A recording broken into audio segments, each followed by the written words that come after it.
আবারও রাতের আঁধারে ভয়ের রাজ্য ফুঁড়ে ফিরেছি সেই পুরনো সুরে।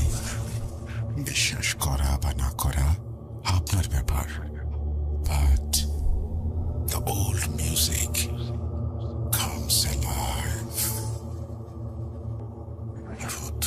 Truth.com. The fear returns with Russell. Welcome back. আপনাদের সবাইকে স্বাগত জানাচ্ছি আমি রাসেল। দিন যতই যাচ্ছে ততই এগিয়ে আসছে আমাদের জন্মদিন, অর্থাৎ ভূত.com এর জন্মদিন। 2020 সালে হুট করেই 14ই ফেব্রুয়ারি ভালোবাসা দিবসে আমরা শুরু করেছিলাম যাত্রা। আপনাদের ভালোবাসায় এগিয়ে গেছি অনেকটা পথ।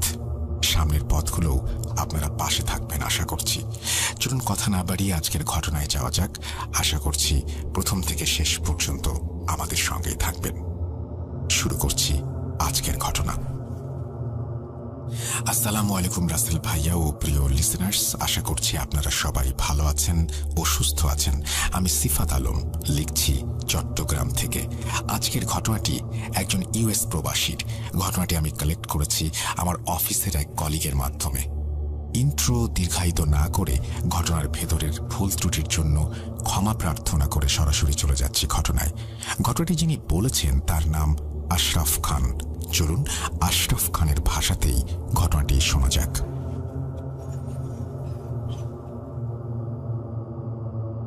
আসসালামু আলাইকুম, আমার নাম আশরাফ খান। আমি একটি অতি সাধারণ পরিবারের সদস্য। আমার পরিচয়, আমিও আপনাদের মতন সাধারণ একজন মানুষ। আমার বাবা 30-40 বছর আগে নতুন জীবন গড়ার উদ্দেশ্যে আমেরিকায় আসেন। এখানে এসে তারা নতুন পরিবেশে নতুন জীবন শুরু করেন। আমার জন্ম এখানেই, আর এখানেই বেড়ে ওঠা।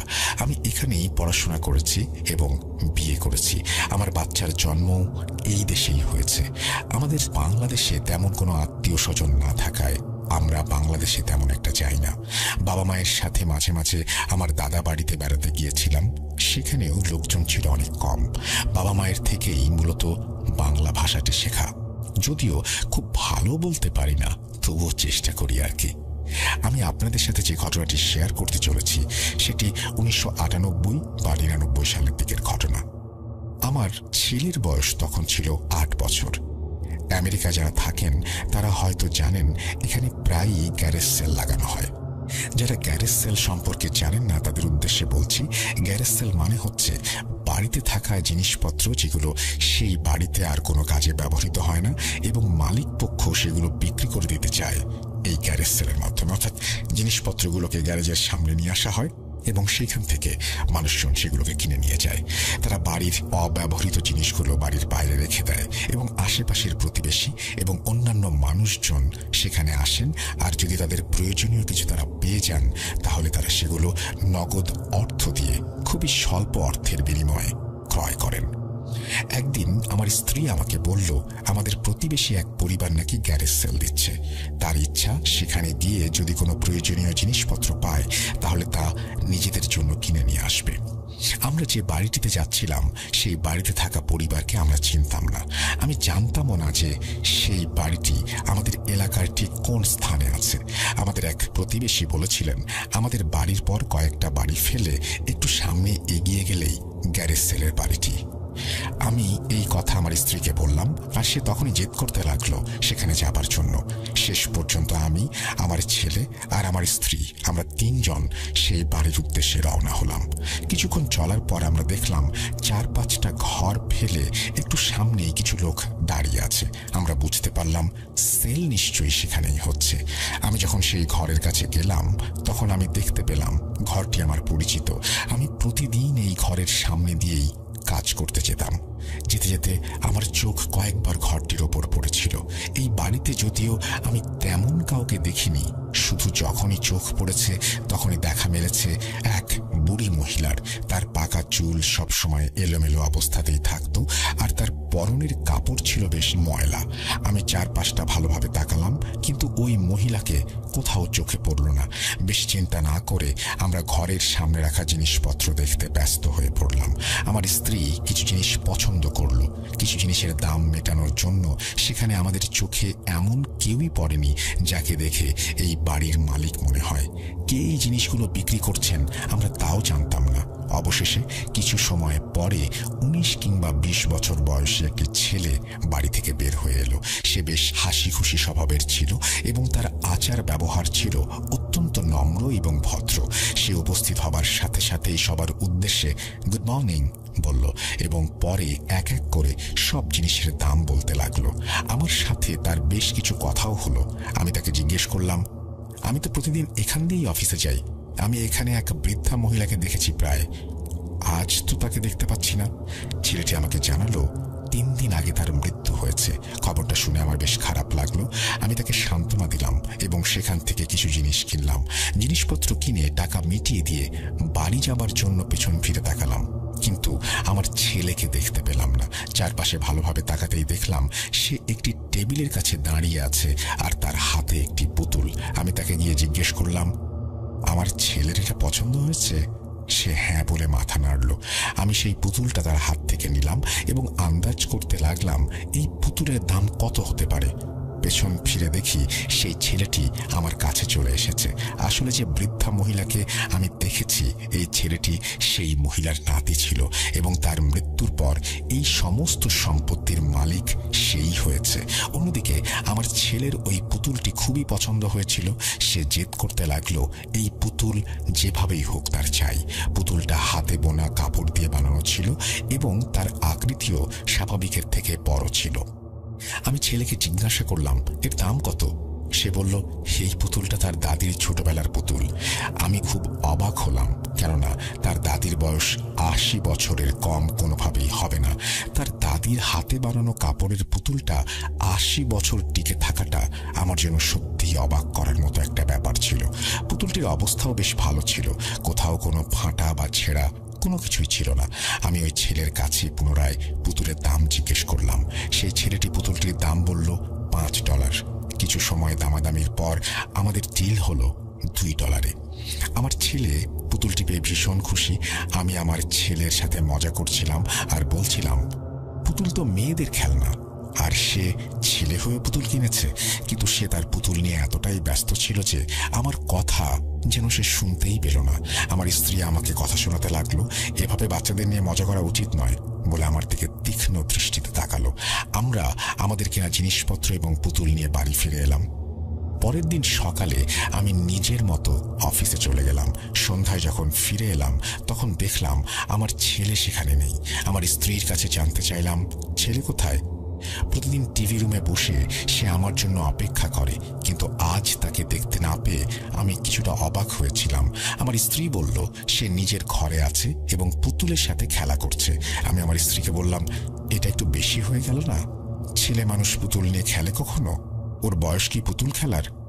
আমার এই কথা বলার কারণ আমি জীবনে কখনোই এই বয়সের ছেলেদের পুতুল নিয়ে খেলতে দেখিনি।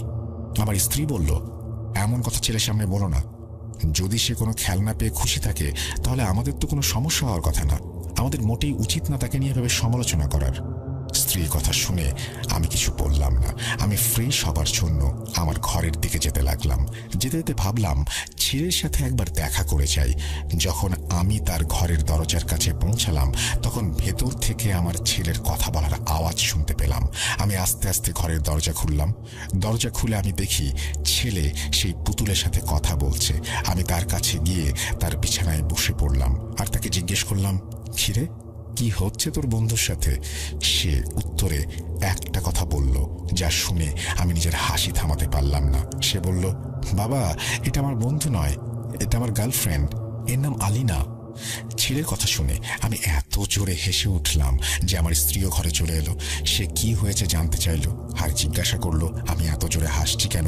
আমি আমার স্ত্রীকে বললাম, দেখো, তোমার ছেলে এখন থেকেই বৌমা ঠিক করে রেখেছে। আর বউয়ের নাম কি জানো? বউয়ের নাম আলিনা। আমার কথা শুনে আমার স্ত্রীও হেসে উঠল। হাসি তামাশা শেষ হলে আমি নিজের রুমে কাপড় বদলাতে চলে গেলাম। যাবার আগে ছেলেকে বললাম সে যেন খাবার টেবিলে গিয়ে বসে, আমরা সবাই একসাথে খাবো।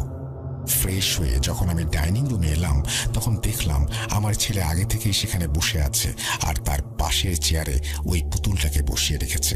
আমার ছেলে আমাকে দেখে বলল সে আমাকে একটা কথা বলতে চায়। আমার সম্মতি পেয়ে সে বলল, পুতুল নিয়ে আমি যে কথাগুলো বলেছি আর যেভাবে মজা করেছি আলিনার অর্থাৎ পুতুলটির নাকি তা একদমই পছন্দ হয়নি।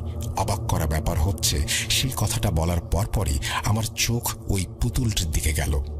বিশ্বাস করুন, আমি দেখলাম সেই পুতুলের চোখ জোড়া তখন আমার দিকেই তাকানো। সে যেন আমার দিকে অপলক দৃষ্টিতে তাকিয়ে আছে। যেভাবে সে আমার দিকে তাকিয়েছিল আমার তো খুব অস্বস্তি হচ্ছিল। আমি আমার ছেলেকে বললাম, বাবা শোনো, আমি দুঃখিত যদি তোমার বন্ধুর এটা খারাপ লেগে থাকে। এই কথা বলে আমি আবার সেই পুতুলের দিকে তাকালাম।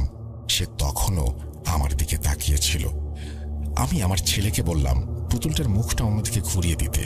কারণ হিসেবে হাসতে হাসতে বললাম, এই পুতুল আমার খাবারের দিকে নজর দিচ্ছে। কথাটি এভাবে বলেছিলাম কেননা স্ত্রী এবং বাচ্চার সামনে বলতে পারছিলাম না আমি সেই পুতুল দেখে আসলে কিছুটা ভয় পাচ্ছি।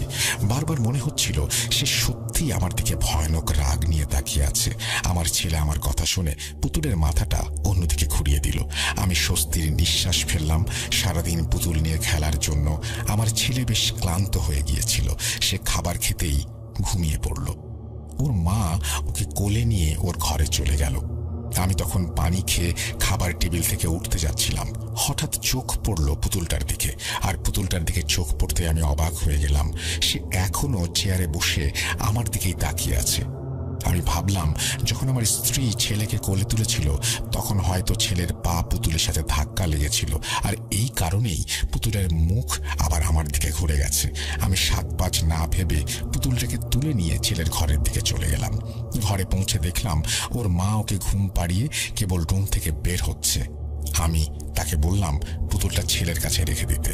সকালে উঠে পুতুল না দেখতে পেলে হয়তো সে বিরক্ত হবে। এরপর আমি পুতুলটা আমার স্ত্রীর হাতে দিয়ে নিজের ঘরের দিকে চলে গেলাম। আমি আমার ঘরের দিকে যাবার জন্য হাঁটতে শুরু করলাম। আমি ঘরের দিকে এগোচ্ছি আর কয়েক সেকেন্ড পরেই পেছন থেকে হাঁটার শব্দ শুনলাম। মনে হলো আমার স্ত্রী পুতুল রেখে আমার পেছনেই আসছে। আমি হাঁটতে হাঁটতে স্ত্রীর সাথে কথা বলতে শুরু করলাম এবং অফিসের নানান ব্যাপার তাকে জানাতে শুরু করলাম। আপনাদের একটি কথা জিজ্ঞাসা করি। মনে করুন আপনি একা বাড়িতে আছেন যেখানে শুধু আপনারা স্বামী স্ত্রী এবং এক ছেলে থাকেন। ছেলে ঘুমোচ্ছে আর আপনি ঘরের দিকে যাচ্ছেন। ঘরে যাবার সময় পেছন থেকে হাঁটার শব্দ আপনার কানে ভেসে আসছে। তাহলে আপনার মাথায় কি আসবে? 100% নিশ্চিতভাবে এটাই মনে হবে পেছনে যিনি আসছেন তিনি আপনার স্ত্রী। আমিও তাই ভেবেছিলাম এবং তার সাথে কথা বলতে বলতে হাঁটছিলাম। আমি তাকে বললাম আমার অফিসের এক বন্ধু আমাদের বাড়িতে দাওয়াত খেতে যাচ্ছে। আমি তাকে জিজ্ঞাসা করলাম তার সমস্যা না থাকলে কালকেই দাওয়াত দেওয়ার প্ল্যান করছি। এই কথা বলে আমি তার উত্তরের জন্য অপেক্ষা করছিলাম, কিন্তু পেছন থেকে কোনো উত্তর আসছিল না। আমার মনে হলো দাওয়াতের কথা শুনে আমার স্ত্রীর হয়তো মুড অফ হয়ে গেছে। আমি হাসতে হাসতে বললাম, তুমি চিন্তা করো না, আমি বাইরে থেকে খাবার আনিয়ে নেব। এই কথা বলে যখনই আমি পেছন ফিরে তাকালাম আমি যেন নিজের চোখকেই বিশ্বাস করতে পারলাম না। আমার পেছনে কেউ নেই, পুরো লবিটাই একেবারে খালি পড়েছিল। আমি বেশ কিছুক্ষণ সেখানে থ হয়ে দাঁড়িয়ে রইলাম।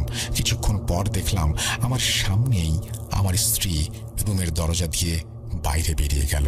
দরজাটা বন্ধ করে আমার দিকে আসতে লাগলো। সে আমার কাছে এসে জিজ্ঞাসা করলো আমি এখানে এভাবে দাঁড়িয়ে আছি কেন।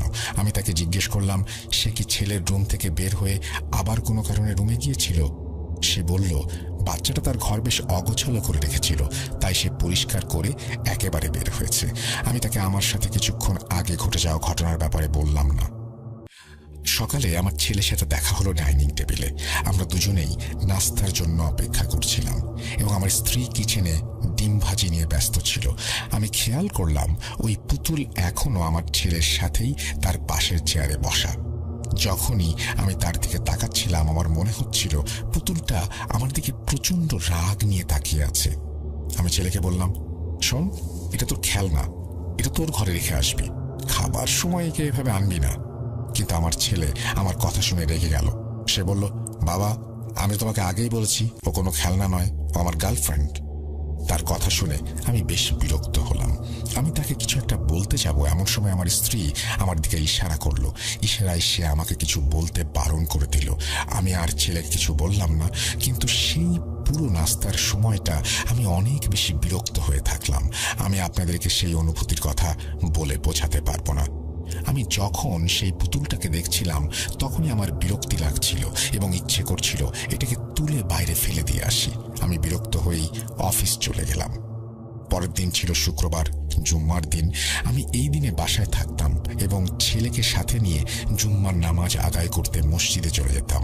তাকে নিয়ে যেতাম যেন সে ছোট থেকেই নিজের ধর্মের সাথে পরিচিত হতে পারে। জুম্মার দিনে আমার আরেকটা রুটিন ছিল। আমি প্রতি জুম্মায় ক্যাসেট প্লেয়ারে সূরা বাকারা চালাতাম। আমার স্ত্রী এবং ছেলে দুজনেই আমার এই অভ্যাস সম্পর্কে জানত। আমি ছোটবেলায় আম্মার কাছে শুনেছিলাম যদি সূরা বাকারার তেলাওয়াত ঘরে করা হয় তাহলে নাকি শয়তান ঘরে ঢুকতে পারে না, এবং যদি কোনো শয়তান আগে থেকেই ঘরে থাকে তাহলে তারাও নাকি পালিয়ে যায়। আম্মার এই কথা আমার মনে গেঁথে গিয়েছিল, আর তাই প্রতি জুম্মার দিনে ক্যাসেটে সূরা বাকারা চালিয়ে দিতাম। সূরা চালিয়ে আমি গোসল করতে বাথরুমে চলে গেলাম। যখন গোসল শেষে বাথরুম থেকে বের হলাম তখন সূরার আওয়াজ আর শুনতে পেলাম না। আমি সূরার আওয়াজ কেন পাচ্ছি না তা দেখার জন্য যখন ক্যাসেট প্লেয়ারটি কাছে নেই তখন দেখলাম সেটি অফ হয়ে আছে, তাতে কোনো লাইট জ্বলছে না। আমি গিয়ে আমার স্ত্রীকে জিজ্ঞেস করলাম এই কাজ কে করেছে। সে বলল সে জানে না। হঠাৎ করে কিভাবে যেন আওয়াজ বন্ধ হয়ে গেল। আমি ভাবলাম হয়তো ছেলে বন্ধ করে দিয়েছে, তাই ছেলের ঘরে গিয়ে তাকে জিজ্ঞাসা করলাম ক্যাসেট প্লেয়ার সে বন্ধ করেছে কিনা। সে বলল সে বন্ধ করেনি, সে নাকি বাইরেই যায়নি। আমি আবার ক্যাসেট প্লেয়ার অন করার চেষ্টা করলাম, কিন্তু কিছুতেই তা অন হচ্ছিল না। আমি প্লাগ, পাওয়ার সবকিছু চেক করলাম, কিন্তু কিছুতেই ক্যাসেট প্লেয়ার অন হচ্ছিল না। এর মধ্যেই আমার পৌনে 1 ঘন্টা সময় নষ্ট হয়ে গেল। ঘড়ির দিকে তাকিয়ে দেখি জুম্মার নামাজের সময় হয়ে গেছে। আমি আমার ছেলেকে বললাম দ্রুত তৈরি হয়ে নিতে, কিন্তু সে বলল আজ নাকি তার শরীরটা ভালো নেই, তাই আজ সে নাকি আমার সাথে যেতে পারবে না। এটা প্রথমবার ছিল যখন সে আমার সাথে জুম্মার নামাজে যেতে চাচ্ছিল না, কিন্তু সে সব সময় আমার সাথে জুম্মার নামাজে যাওয়ার জন্য অস্থির থাকতো। আমি তাকে বোঝানোর অনেক চেষ্টা করলাম। তাকে বললাম গাড়িতে গিয়ে বসতে, বেশি সময় লাগবে না, 2 রাকাত নামাজ পড়েই চলে আসব, কিন্তু কিছুতেই তাকে রাজি করাতে পারলাম না। সে ছোট ছিল জন্য তাকে জোরও করতে পারলাম না। আমি একাই নামাজ পড়তে চলে গেলাম। যেহেতু ওই দিন আমার ছেলে আমার সাথে ছিল না, তাই নামাজ পড়ার পর ভাবলাম অফিসে একটা চক্কর লাগিয়ে আসি। যদিও আমি জুম্মায় অফিস ছুটি নিতাম, কিন্তু আজ কেন জানি বাড়ি যেতে ইচ্ছে করছিল না। আমার নিজের ব্যবসা ছিল। যখন কেউ নিজের ব্যবসা করে তখন তার কোনো প্রকার বাধা বা নিষেধ থাকে না। সে নিজেই নিজের বস, যখন ইচ্ছে ছুটি নিতে পারে, ইচ্ছে হলে অফিসেও চলে যেতে পারে। সেদিন আমার অফিস যাবার ইচ্ছে হলো, আর তাই আমি বাড়ি না গিয়ে অফিসে চলে গেলাম। সন্ধ্যায় যখন আমি বাড়ি ফিরলাম তখন দেখলাম আমার ছেলে টিভি দেখছে এবং সেই পুতুলটি তার পাশে বসিয়ে রেখেছে। টিভির পাশেই ছিল আমার ক্যাসেট প্লেয়ার। আমি খেয়াল করে দেখলাম ক্যাসেট প্লেয়ারের লাইট জ্বলছে। আমি অবাক হলাম, এত কষ্ট করেও আমি এটাকে চালু করতে পারিনি, আর এখন নিজে থেকেই চালু হয়ে গেছে। আমি আমার স্ত্রীকে জিজ্ঞাসা করলাম সে ক্যাসেট প্লেয়ারে কিছু করেছে কিনা। সে বলল ক্যাসেট প্লেয়ার নাকি ঠিকই ছিল, আমি নাকি সঠিকভাবে প্লাগ লাগাইনি। আমি তার কথা শুনে কিছুটা রেগে গেলাম। তাকে বললাম আমি এর পেছনে 1 ঘন্টার মতো সময় নষ্ট করেছি, আর সে বলছে আমি প্লাগ লাগাইনি। আমার কথা শুনে সে বলল আমার উপর রাগ করছো কেন, তুমি নিজেই গিয়ে দেখো, ক্যাসেট প্লেয়ার তো তোমার সামনে আছে, আমি শুধু প্লাগটা বের করে আবার সঠিকভাবে লাগিয়েছি। স্ত্রীর কথা শুনে আমার নিজের ওপরেই সন্দেহ হতে লাগলো। হতেও পারে আমি ভুল করেছি, প্লাগটা সঠিকভাবে না লাগানো হয়েও থাকতে পারে। এই ব্যাপারটা এভাবেই চলে গেল। আমি আমেরিকায় জন্মেছিলাম ঠিকই, কিন্তু আমার দিনের প্রতি খুব বেশি রকমের ঝোঁক ছিল এবং এখনো আছে। আমি বাড়ির প্রধান প্রবেশ পথে কুরআনের আয়াত লেখা কিছু লোহা লাগিয়েছিলাম, যা বেশ শক্ত ও ভারী কাঁচ দিয়ে মোড়ানো ছিল। এক রাতে আমি ঘুমাচ্ছিলাম, হঠাৎ করে প্রবল এক শব্দে আমার চোখ খুলে গেল। আমি উঠে দেখি আমার স্ত্রীও উঠে গেছে আওয়াজ শুনে। আমরা দৌড়ে দুজনেই বাইরে চলে গেলাম। বাইরে বের হয়ে দেখলাম আমার ছেলে দাঁড়িয়ে আছে এবং তার সামনে বড় বড় কাঁচের টুকরো পড়ে আছে, যার ভেতরে লোহা দিয়ে লেখা কুরআনের আয়াত ছিল। আমি দ্রুত গিয়ে তাকে আমার কোলে তুলে নিলাম এবং জিজ্ঞেস করলাম সে কোথাও ব্যথা পেয়েছে কিনা। সে বলল কোথাও ব্যথা পায়নি। আমি তাকে জিজ্ঞেস করলাম এই কাঁচ কিভাবে ভেঙে গেল, সে এখানে কি করছে। সে বলল সে নিজেও নাকি শব্দ শুনেই বাইরে বেরিয়ে এসেছে। আমার বাড়ির যেসব কাচের টুকরোতে কোরআনের আয়াত লেখা ছিল সেগুলো আমার চোখের সামনেই ভেঙে পড়ে আছে। কোনো উপায় না পেয়ে আমাকে ভাঙা গ্লাসগুলো একটা ব্যাগের মধ্যে জমা করে মাটির নিচে দাফন করতে হলো, যেন কোনোভাবেই আয়াতের অসম্মান না হয়। আমি খেয়াল করলাম যখন থেকে এই অপয়া পুতুল আমাদের বাড়িতে এসেছে কিছু না কিছু অদ্ভুত ঘটেই চলেছে। বাড়ির পরিবেশও কেমন যেন ভারী হয়ে গেছে, আর আমি নেগেটিভ এনার্জির উপস্থিতি অনুভব করছিলাম। আমি সেদিন রাতেই আমার ছেলের কাছে গিয়ে বললাম, বাবা শোনো, যদি আমি তোমার জন্য খুব সুন্দর একটা দামি পুতুল নিয়ে আসি, তাহলে আমরা এই পুরনো পুতুলটা অন্য কাউকে দিয়ে দিতে পারবো। তাহলে অন্য কেউ এটা দিয়ে খেলতে পেরে অনেক খুশি হবে। আমি যদিও বলেছিলাম এই পুতুল আমি অন্য কাউকে দেব, কিন্তু আমার আসল পরিকল্পনা ছিল এটাকে ফেলে দেয়া অথবা পুড়িয়ে ফেলা। কিন্তু আমার ছেলে ওই পুতুলের জন্য পাগল হয়ে গিয়েছিল। সে কোনোভাবেই তাকে ছাড়তে রাজি না। আমি তাকে নানা জায়গায় ঘুরতে নিয়ে যাওয়ার প্রলোভনও দেখিয়েছিলাম, যা সে অনেক বেশি পছন্দ করত, কিন্তু সে কিছুতেই রাজি হলো না। এক রাতে আমি আর আমার স্ত্রী ঘুমিয়ে আছি। হঠাৎ ঘুমের মধ্যে আমি আমার ছেলের কণ্ঠস্বর শুনতে পেলাম। সে বলছে, বাবা আমাকে বাঁচাও, আমাকে মেরে ফেলবে। আমি তড়িঘড়ি করে উঠলাম আর বিছানায় বসে পড়লাম। আমি বুঝতে পারছিলাম না সত্যি এমন কিছু শুনেছি নাকি এটি শুধুই স্বপ্ন। আসলে কি আমার ছেলে সাহায্যের জন্য আমাকে ডাকছে? আমি বিছানা থেকে নেমে গেলাম এবং আমার ছেলের ঘরে চলে গেলাম। আমি তার ঘরের কাছে পৌঁছালাম আর দরজা খুললাম। ঘরের ভেতরে আলো বন্ধ ছিল, শুধু জানালার ফাঁক দিয়ে একটু চাঁদের আলো আসছিল। আমার ছেলে গভীরভাবে ঘুমাচ্ছিল, তার হাতে ছিল সেই অপয়া পুতুল।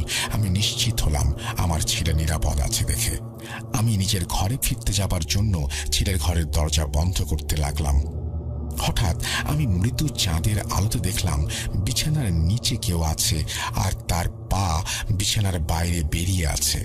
আমার নজর পড়তেই পা ভেতরে নিয়েছে। আমি হঠাৎ করে এই ব্যাপার দেখে চমকে গেলাম এবং তাড়াতাড়ি রুমের লাইট অন করলাম, কিন্তু লাইট জ্বালানোর সাথে সাথেই যে নিচে বসেছিল সে গায়েব হয়ে গেল। আমি বারবার আমার চোখ মুলে দেখার চেষ্টা করতে লাগলাম। খাটের নিচটাও ভালো করে দেখলাম। আমি 100% নিশ্চিত আমি কোনো ভুল দেখিনি। আমি কাউকে অবশ্যই দেখেছি। তার পায়ের আঙুলগুলো আমি নিজের চোখে দেখেছি এবং সেগুলো পুরোপুরি একজন মানুষের মতোই ছিল। লাইট জ্বালানো আর চলাফেরার কারণে আমার ছেলেও উঠে বসলো। সে আমাকে কি হয়েছে জিজ্ঞাসা করলো। আমি তাকে কিছুই বললাম না। আমি আমার ছেলেকে কোলে তুলে নিলাম এবং এই অপয়া পুতুল ছেলের রুমে ফেলে রেখেই ছেলেকে নিয়ে আমার ঘরে শুয়ে পড়লাম। সে ঘুম ঘুম অবস্থায় ছিল জন্য পুতুলটাকে নেয়ার কথা তার মনে ছিল না। যদি সে জেগে থাকতো তাহলে কখনোই পুতুলটা হাত ছাড়া করত না। পরের সকালে আমি আমার স্ত্রীর সাথে কথা বললাম এবং তাকে কিছু জিনিস বোঝাতে চাইলাম। আমি বললাম আমার মনে হচ্ছে এই পুতুলের সাথে কোনো না কোনো সমস্যা অবশ্যই আছে। আমার কথা শুনে আমার স্ত্রী অবাক হয়ে গেল। বাড়িতে যা কিছু হচ্ছে তার জন্য এই পুতুলের হাত কিভাবে থাকতে পারে, এটিই তার ছিল প্রধান প্রশ্ন। আমি তাকে বললাম সে যা খুশি বলুক না কেন, আমি পুরোপুরি নিশ্চিত এই পুতুলের জন্যই এই বাড়িতে সমস্যা হচ্ছে। আমার কথা শুনে সে বলল যদি আসলেই এমন কিছু হয়ে থাকে তাহলে তার প্রমাণ দিতে হবে। তাকে এমন কিছু দেখাতে হবে যা দেখে মনে হবে আমার ধারণাটা সত্যি। পরের দিন ছিল জুম্মার দিন। আমি স্ত্রীকে বললাম আমি জুম্মার দিন আবার সূরা বাকারা চালাবো, কিন্তু সেটা সম্পূর্ণ হবার আগেই নিজে থেকে বন্ধ হয়ে যাবে। সে আমার কথা শুনে হাসতে লাগলো এবং বলল আমি কিভাবে জানলাম এমনটা হবে। আমি বললাম আমার ষষ্ঠ ইন্দ্রিয় বলছে গত জুম্মার দিন ক্যাসেট প্লেয়ার বন্ধ হবার পেছনে নিশ্চয়ই কোনো শয়তানের হাত ছিল। আমার স্ত্রী আমার কথা শুনে বলল ঠিক আছে, দেখা যাক কি হয়। তুমি কাল সূরা বাকারা লাগিও, তারপর দেখি কি হয়। পরদিন কথা অনুযায়ী আমি সূরা বাকারা চালালাম আর ভলিউম ফুল করে দিলাম। কিছু সময় পরই আমার ছেলে আমার ঘরে এলো এবং বলল বাবা, আলিনা বলছে ক্যাসেট প্লেয়ার বন্ধ করে দাও। আমি আমার ছেলেকে ডেকে বললাম বাবা, এটা তো আল্লাহর কালাম, তোমার বন্ধু এটা কেন বন্ধ করতে বলছে? সে বলল বাবা, আলিনা বলছে যখন তুমি ক্যাসেট প্লেয়ার বাজাও তখন তার রাগ হয়।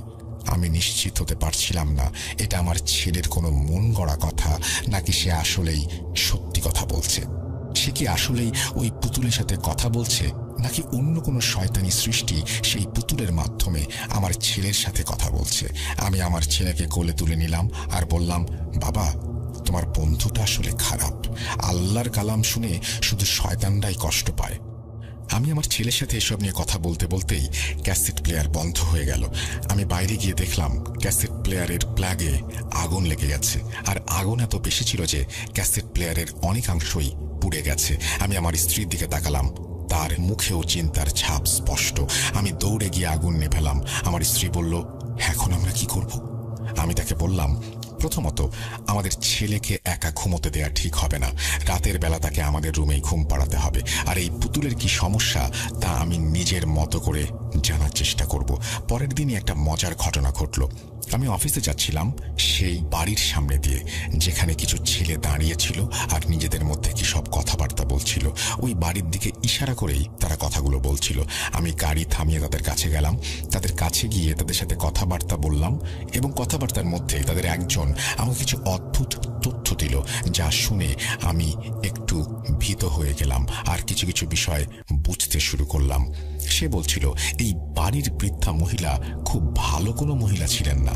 তিনি অদ্ভুতভাবে মানুষদের চিকিৎসা করতেন। আমি তাকে জিজ্ঞাসা করলাম তিনি কি ধরনের চিকিৎসা করতেন। উত্তরে ছেলেটি বলল সেই মহিলা নাকি শয়তানের মাধ্যমে মানুষের চিকিৎসা করতেন আর টাকার বিনিময়ে কালো জাদুও নাকি করতেন। তার কথা শুনে আমি থ হয়ে গেলাম। আমি তাকে খোদা হাফিজ বলে গাড়িতে চড়ে মসজিদের দিকে রওনা দিলাম। মসজিদে পৌঁছে আমি মসজিদের ইমাম সাহেবকে সবকিছু খুলে বললাম এবং এই বিষয়ে তার মতামত জানতে চাইলাম। তিনি বললেন এই বিষয়ে তিনি এখনই কিছু বলতে পারবেন না, ভালো হবে যদি আমি সেই পুতুল নিয়ে এখানে আসি। আমি তাকে জানালাম আমার ছেলে ওই পুতুল কিছুতেই হাতছাড়া করতে দেয় না, আর তাই পুতুলটি নিয়ে আসা সম্ভব নয়। ইমাম সাহেব কিছুটা সময় ভেবে আমাকে বললেন তিনি আজ মাগরিবের পর আমাদের বাসায় আসবেন। ইমাম সাহেবের সাথে কথা বলে আমি আর অফিসে না গিয়ে সরাসরি বাসায় চলে এলাম। বাড়ি ফিরে পুতুলটাকে আগের থেকে আরো বেশি ভয় লাগছিল আমার। আগে এর প্রতি যে ঘৃণার অনুভূতি ছিল সেটা এখন ভয়ে রূপান্তরিত হয়েছে। পুতুলটা আমার সামনেই সোফায় পড়েছিল। আমি আর অন্য কিছু না ভেবে ছেলের ঘরের দিকে যেতে লাগলাম। হঠাৎ পেছন থেকে একটা আওয়াজ এলো, বাবা আমাকে বাঁচাও। আমি খেয়াল করে দেখলাম এই আওয়াজটা আমার ছেলের। ঠিক এই আওয়াজই আমি স্বপ্নে শুনেছিলাম, কিন্তু পেছন ঘুরে দেখলাম আমার ছেলে সেখানে নেই, আর এই আওয়াজটা সেই পুতুলের ভেতর থেকে আসছে। আমার হাত পা ঠান্ডা হয়ে গেল। আমি তখনই আবার ইমাম সাহেবের কাছে চলে গেলাম। আমার অবস্থা দেখে উনি বললেন, ভাই আপনি চিন্তা করবেন না, ইনশাল্লাহ মাগরিবের পরই আমি আপনার বাড়ি পৌঁছে যাব। আমি বাড়ি ফিরে এলাম। পরের ৩-৪ ঘন্টা খুব কষ্টে কেটেছে আমাদের। যখন মাগরিবের আজান হলো তখন আমি ঘরেই নামাজ পড়ে নিলাম আর ইমাম সাহেবের জন্য অপেক্ষা করতে লাগলাম। কিছুক্ষণের মধ্যে ইমাম সাহেব আমাদের বাড়িতে চলে আসলেন। আমি ওনাকে সোফায় বসালাম এবং আমার স্ত্রীকে বললাম ওনার জন্য চা বানিয়ে আনতে। ইমাম সাহেব আমাদের কাছে পুতুলের ব্যাপারে জানতে চাইলেন। তিনি পুতুলটি কোথায় জিজ্ঞাসা করলেন। আমি বললাম পুতুলটি আমার ছেলের কাছে, ওর ঘরেই আছে। উনি আমাকে আমার ছেলেকে আর পুতুলটিকে নিয়ে আসতে বললেন। আমি ওনাকে জানালাম আমার খুব ভয় লাগছে। ওনাকে অনুরোধ করলাম উনি আমার সাথে আসবেন কিনা। ইমাম সাহেব আমার সাথেই চলে এলেন। আমরা যখন আমার ছেলের ঘরে প্রবেশ করলাম তখন দেখলাম পুতুল তার বিছানার ওপরেই রাখা আছে। এরই মধ্যে ছেলে পেছন থেকে দৌড়ে আসলো এবং সে সেই পুতুলকে হাতে তুলে নিল, আর তারপর তার কান পুতুলের মুখের দিকে এমনভাবে নিয়ে গেল যেন সেই পুতুল তাকে কিছু বলছে। তারপর সে বলল, বাবা তুমি এই ইমামকে কেন নিয়ে এসেছো? আলিনার এতে খুব রাগ হচ্ছে। আমি বললাম, বাবা ইনি আমার বন্ধু, ইনি আমাদের সাথে দেখা করতে এসেছেন। সে পুতুলটাকে কিছুতেই আমাদের হাতে দিল না। অনেক বোঝানোর পর সে পুতুলটা নিয়ে আমাদের সাথে রুমের বাইরে চলে এলো। আমরা সবাই বাইরে এসে সোফায় বসলাম। ইমাম সাহেব আমার ছেলেকে বললেন, বাবা একটু তোমার এই বন্ধুর কাছ থেকে জেনে নাও তো আমার নাম কি। আমার ছেলে সেই পুতুলটা নিয়ে আবার কানের কাছে ধরল এবং মনে হলো পুতুলটা যেন তাকে কিছু বলছে। তারপর আমার ছেলে ইমাম সাহেবের দিকে তাকিয়ে বলতে শুরু করলো, আলিনা বলছে তার নাম নিজাম, অর্থাৎ ইমাম সাহেবের নাম নিজাম। এই নামটি কোনো ছদ্মনাম নয়, ওনার আসল নাম। আমার ছেলে আরো বলল, ইমাম সাহেবের 3 ছেলে, ছেলেদের নাম রায়হান, সোহান আর নোমান। এরপরই আমার ছেলে কোনো একটি ঠিকানা বলতে শুরু করলো। এখানে সব থেকে অবাক করা ব্যাপার হচ্ছে, ইমাম সাহেবের নাম আমি নিজেও জানতাম না। আমরা সবাই তাকে ইমাম সাহেব বলেই ডাকতাম। যখন ইমাম সাহেবের দিকে তাকালাম, দেখলাম তার মুখ সাদা হয়ে গিয়েছে আর তার কপালে ঘাম ছিল। আমি ইমাম সাহেবকে জিজ্ঞাসা করলাম, খারাপ কিছু হয়েছে কি? ইমাম সাহেব আমাকে বলতে শুরু করলেন, আপনি জানেন এই বাচ্চাটা যে সব তথ্য দিয়েছে সেগুলো কার? এই সব তথ্যগুলো আমার। আমার নাম আসলেই নিজাম, আর আমার ছেলে 3টি, যাদের নামও সে সঠিক বলেছে এবং যে ঠিকানা বলেছে সেই ঠিকানাতেই আমার বাসা। এরপর ইমাম সাহেব আমার কানে কানে বললেন, আপনাকে একটা কাজ করতে হবে। এই পুতুলটাকে আপনার সন্তানের কাছ থেকে যেভাবেই হোক আলাদা করতে হবে।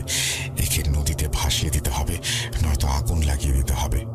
এই কথাটি তিনি আমার কানে কানেই বলেছিলেন, কিন্তু আমার ছেলে পুতুলটা হাতে তুলে নিল এবং নিজের কান পুতুলের দিকে নিয়ে গেল। সে বলল, তার পুতুল বন্ধু বলছে সে সব শুনেছে। এইমাত্র ইমাম সাহেব আমার কানে কানে কি বলেছিলেন সেটা সে জানে। পুতুল নাকি আমাকে উদ্দেশ্য করে আরো বলেছে, যদি এই কাজ আমার ছেলের সাথে করা হয় তাহলে আবার কেমন লাগবে।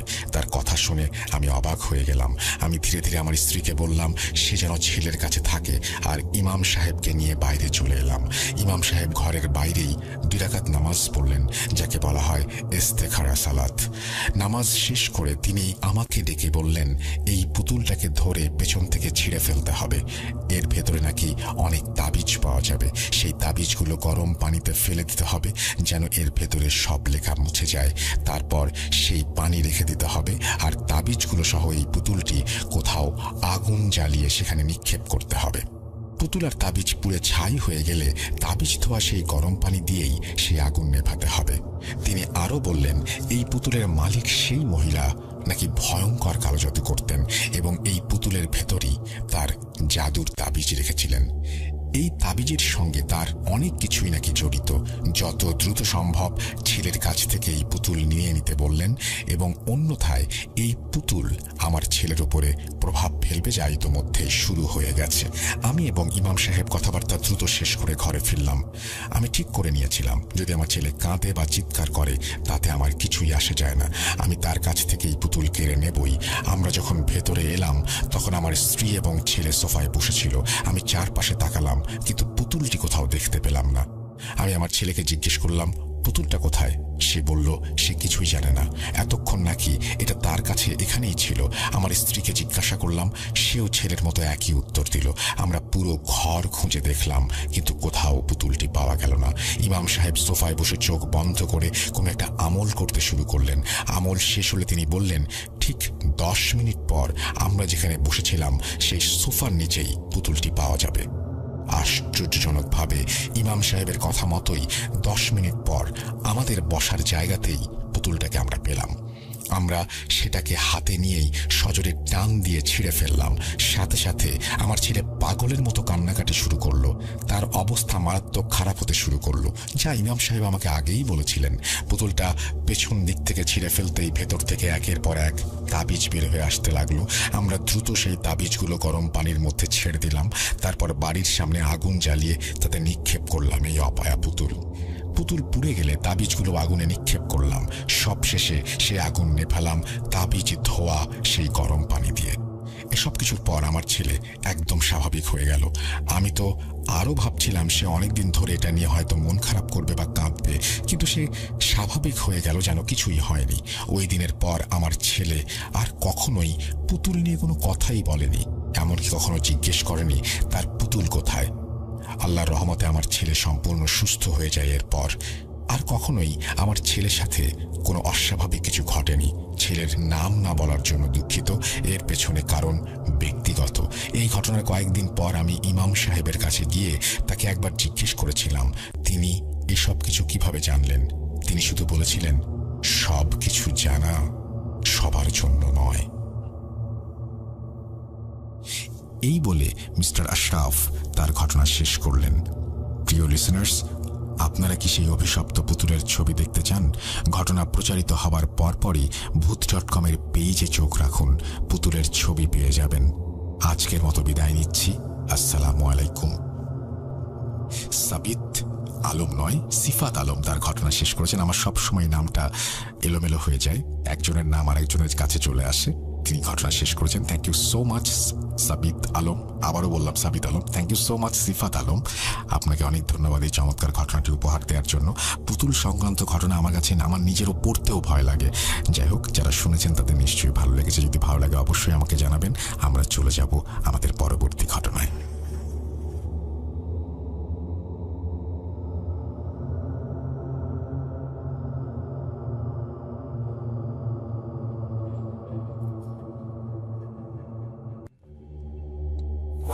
Booth.com with Russell. Welcome back. আপনাদের সবাইকে স্বাগত জানাচ্ছি আমি রাসেল। আশা করছি আপনারা সবাই ভালো আছেন, ভালোর দলে আছেন। চমৎকার ইমেইলের পরে অডিও ক্লিপ শুনতে হয়তো অনেকেরই অনীহা, তারপরেও বলবো শুনেই দেখুন, ভালো লাগতেও পারে। যদি ভালো না লাগে তাহলে আমাকে ক্ষমা করবেন, কিন্তু আমি চেষ্টা করছি আপনাদের জন্য ভালো কিছু অডিও ক্লিপ সংগ্রহ করার। এটা আপনারা আগেও দেখেছেন, চলুন একটু চেষ্টা করেই দেখা যাক।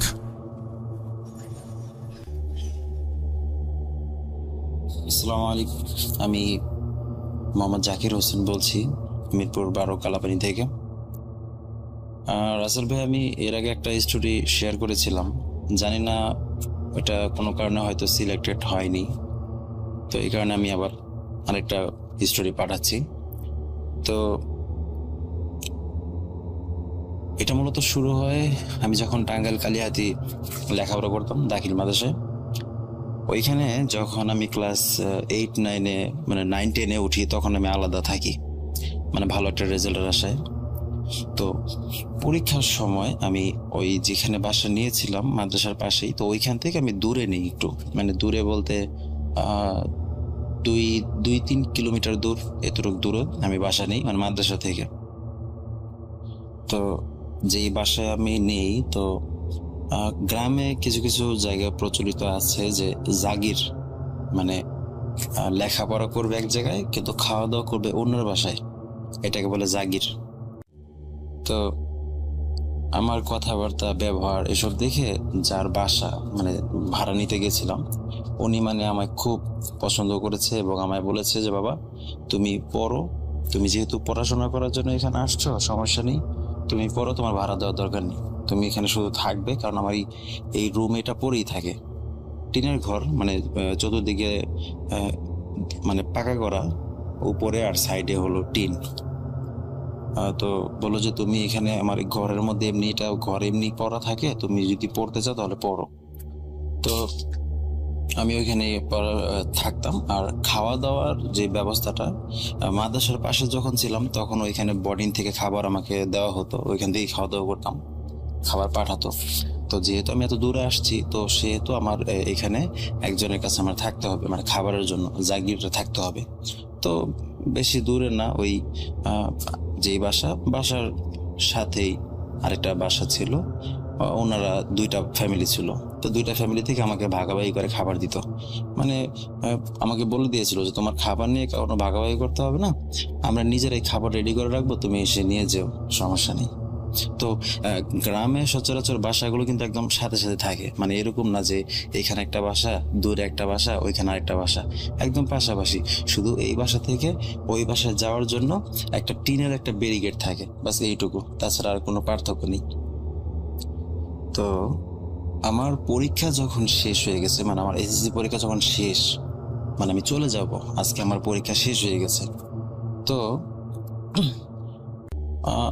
যেহেতু আমার লাস্টের দিন, আমি সবকিছু ব্যাগ আমার গোছানো ছিল, রাতে আমি গুছিয়ে রেখেছিলাম যে পরীক্ষা দিয়ে আমি ওই দিনই চলে যাব। আমি দুপুরে শেষ হবো, আমি বিকালে বাসে উঠে যাব, তারপরে ওইখান থেকে মিরপুর 12 নম্বর আসতে আসতে আমার রাতের 11টা 11:30 বাজবে, কোনো সমস্যা হবে না।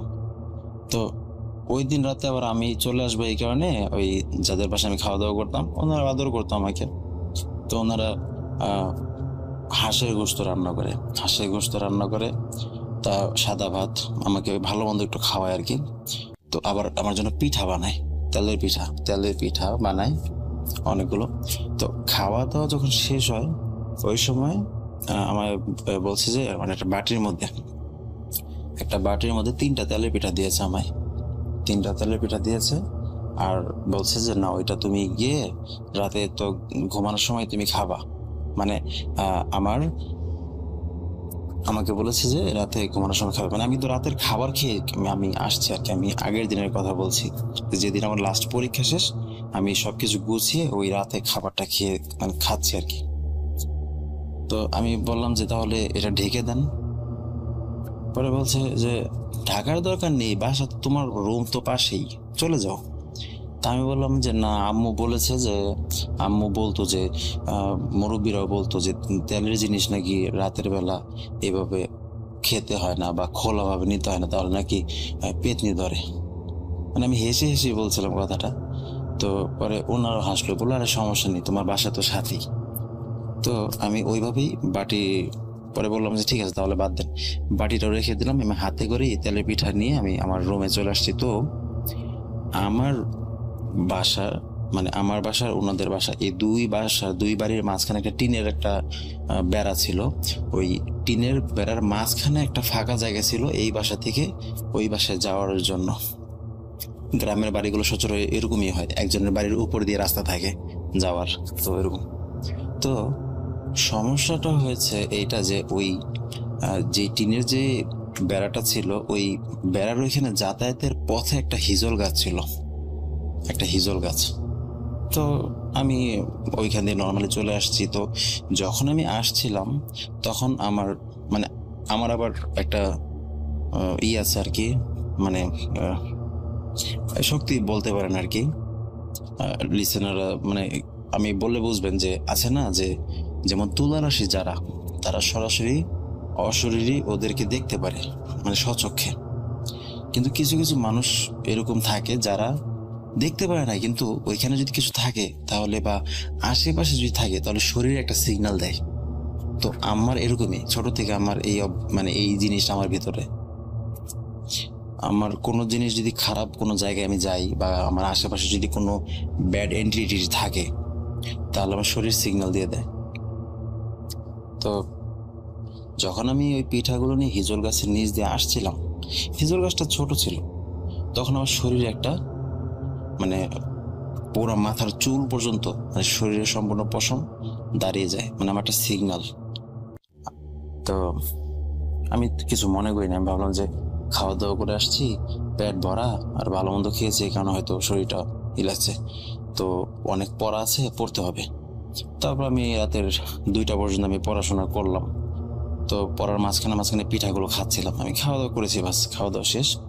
পরের দিন পরীক্ষা দিলাম, পরীক্ষা দিয়ে সব টিচারদের কাছ থেকে দেখা করলাম, যাদের কাছে ছিল আর যাদের দূরে ছিল তাদেরকে ফোন দিয়ে বিদায় নিলাম। তারপর এখান থেকে আমি বোর্ডিংয়ে সব ছেলেদের সাথে দেখা করে আমি চলে আসলাম। ঢাকা আসার পর 3-4 দিন, 3 দিন না 4 দিন, এরকম 3-4 দিনের মধ্যে আগে এরকমই হবে। 3-4 দিন পর আমার ব্যবহার, কথাবার্তা পুরো অস্বাভাবিক। মাথা, মানে পান থেকে চুন খসলেই মেজাজ আমার গরম থাকতো, মানে মেজাজ গরম হয়ে যেত কিছু হলেই। মানে ছোট ছোট বিষয়, মানে যেই ছেলে আমি হাসাহাসি করি ঘরে, আমি আমার নিজের আম্মুর সাথে মজা করি, আম্মুকে আমার বেস্ট ফ্রেন্ডের মতো, আমার ছোট ভাই আছে ওদের সাথে আমি পুরো ফ্রেন্ডলি কথাবার্তা বলি, হেসে হেসে কথা বলি, আমি মজা করি, মানে আমি ওদের আমি জোকস শোনাই, যায় হাসাই আমি। ওরা মন খারাপ করে থাকলে আমি নিজে ওদের হাসাই। সেখানে আমি আম্মুর সাথে পর্যন্ত বাজে ব্যবহার করছি। আর সমস্যাটা মূলত হয়েছে এরকম যে আমার ঘন ঘন খিদে পেত। মানে আছে না, একটা লিমিট আছে না, যে সকালে খেলাম 7টা-8টার দিকে, পরে আবার 11টা-12টার দিয়ে খেলাম, তারপর আবার দুপুর 3টার দিয়ে খেলাম, 5টা দিয়ে খেলাম, এটা তো নর্মাল। কিন্তু না, আমার ঘন ঘন বলতে আমার 1 ঘন্টা 1.5 ঘন্টা পর পরই আমার প্রচুর খিদে পেত। আর যখন আমার খিদে পেত তখন আমি খাবার চাইতাম ভালো মতে, যদি খাবার না দিত তাহলে আমি চিল্লাচিল্লি শুরু করতাম, রাগারাগি করতাম, ঘরের এটা ভেঙে ফেলবো, ওইটা ভেঙে ফেলবো, এরকম বলতাম। তো শুরুর দিকে আম্মু ভাবলো যে হয়তো এতদিন টাঙ্গাইল ছিল, এখানে কি খেয়েছে না খেয়েছে, হয়তো ভালো মন্দ খাওয়া দাওয়া হয়েছে, এই কারণে হয়তো রুচি বেড়েছে। কিন্তু শরীর কিন্তু কোনো পরিবর্তন নেই, এরকম না যে আমি অনেক মোটা, নাদুস নুদুস, এরকম না। শরীর আলহামদুলিল্লাহ, স্বাস্থ্য একদম সুস্বাস্থ্যের অধিকারী আল্লাহ দিয়েছিলেন। এখন আলহামদুলিল্লাহ আমি ওইরকমই আছি।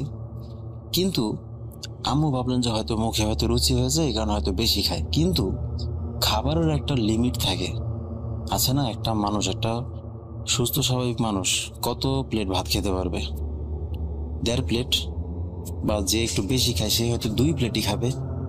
কিন্তু আমি ছেলে, দুপুরে ঘরের মধ্যে ভাইয়া, ভাবি, আম্মু, আমি, মানে আমরা টোটাল, আমরা ঘরে আমরা 4-5 জন লোক, 4-5 জন, তাও বড় বড়, মানে ছোট বাচ্চা নেই, বড় মানুষ।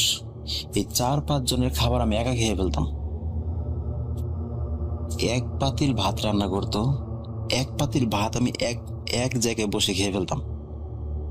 যেই ছেলে আমি মাছ বেছে খেতে পারি না, আমি কাঁটাওয়ালা মাছ বেছে খেতে পারি না, আমার আম্মু সবসময় আমাকে মাছ বেছে খাওয়ায়, সেই ছেলে আমি কাঁটাওয়ালা মাছ আমি চাবিয়ে চাবিয়ে খাচ্ছি।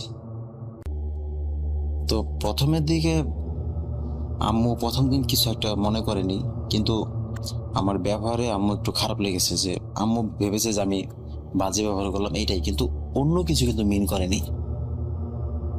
রাতেও সেম, রাতেও যখনই খিদে পেত আমি শুধু জাস্ট গলাটা একটু মোটা করে গম্ভীর করে বলতাম যে খিদে পেয়েছে আমার।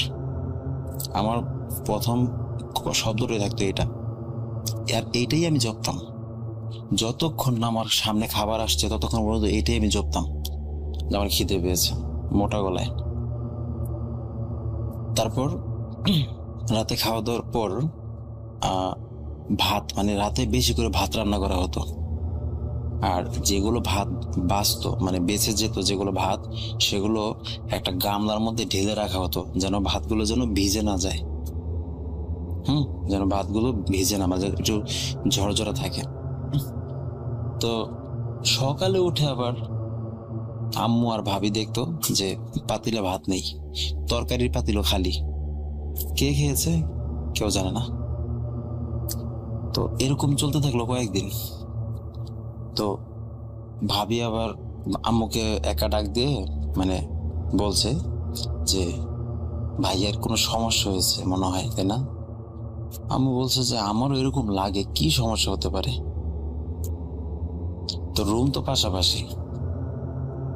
তো যখন আবার আমার পেট ভরা থাকতো তখন কিন্তু আমি আবার ভালো, সবার সাথে ভালো কথাবার্তা বলতাম, কিন্তু ওই যে একটা হাস্যোজ্জ্বল একটা মুখ যে ছিল, সবার পরিচিত মুখ, ওইটা আর আমি ছিলাম না। মানে আগে যেরকম যদি ফ্রি থাকতাম তাহলে একটু মজা করতাম বা দুষ্টুমি করতাম বা কথা বলতাম, কিন্তু আমার এই চেঞ্জ হওয়ার পর থেকে আমি যদি পেট ভরা থাকতো আমি চুপচাপই থাকতাম, কারোর সাথে একবারই কোনো কথা বলতাম না। আমি বাসায় আমি দুপুরে খাওয়া দাওয়া করতাম, দুপুরে বাসার এক পাতিল ভাত আমি খেতাম। খাওয়ার পর সেখান থেকে আমি কালাপানি 6 নাম্বার লাইনে আমার একটা ফ্রেন্ড মিতা, জাকির, ওর বাসায় যেতাম। ওর বাসায় গিয়ে আবার 2 প্লেট ভাত খেতাম, কারণ পরিচিত। তো গিয়ে বলতাম যে আমার খিদে পেয়েছে, ওইখানে ভাত খেতাম 2 প্লেট খেয়ে ওখানে বসতামও না। আমি কিন্তু ওর বাসায় গেলে কিন্তু ওর সাথে আমি কম করে হলো 1 ঘন্টা আমি আড্ডা দিয়ে তারপর আসি। কিন্তু ওই 2-3 দিন ও আমাকে পরে বলেছে, 2-3 দিন আমি ওর কাছে গিয়ে অস্বাভাবিক মানে স্বাভাবিক মানুষ যেভাবে কথা বলে, এজ এ মানে ফ্রেন্ড যেভাবে আমরা কথা বলি, আমরা ফ্রেন্ডরা তো আমরা একজন আরেকজনকে কথা বলার জন্য তো আর ভাবি না যে ওকে কি কথা বলবো বা কি মনে করবে, এরকম তো ভাবি না, মনে যা আসে তাই বলি। তো যেই 2-3 দিন আমি ওদের 2 জনের বাসায় আমি গেছি, পরে আমাকে বলেছে ওরা যে আমি নাকি অস্বাভাবিক আচরণ করেছি, মানে আমি যাওয়ার পর বলছি খিদে পেয়েছে ভাত খাবো। তো এটা বলার পর নিজেই নাকি রান্নাঘর থেকে প্লেটের মধ্যে ভাত, একদম মানে ভাত খাইনি এখন পর্যন্ত বাসার কেউ, আমি নাকি মানে পাতিলের অর্ধেক পাতিল ভাত আমি খেয়ে ওকে কিছু না বলে আমি চলে আসছি। তারপর আরেকটা ফ্রেন্ড ছিল আমার, ওর বাসায় গিয়েও আমি সেম। তো আম্মু একদিন বলছে যে ওর সমস্যা আছে, আজকে আমি রাতে দেখবো যে আসলে ভাত কে খায়। তো আম্মু আবার চিল্লাচিল্লি করছে বড় ভাইয়ার উপরে, যে তুই কি রাতে ভাত খাস? তোর যদি খিদে পায় তাহলে তুই তো আমায় বলতে পারিস, তাই না? পরে বলছে, তুমি কি বলো মা, আমি যদি ভাত খাই তাহলে কি আমি তোমায় বলবো না? আর খাবারের জিনিস, এটা কি মিথ্যা কথা বলবো? তো আমায় যখন বলে যে তুই খেয়েছিস, আমি বলি না, আমি জানি না।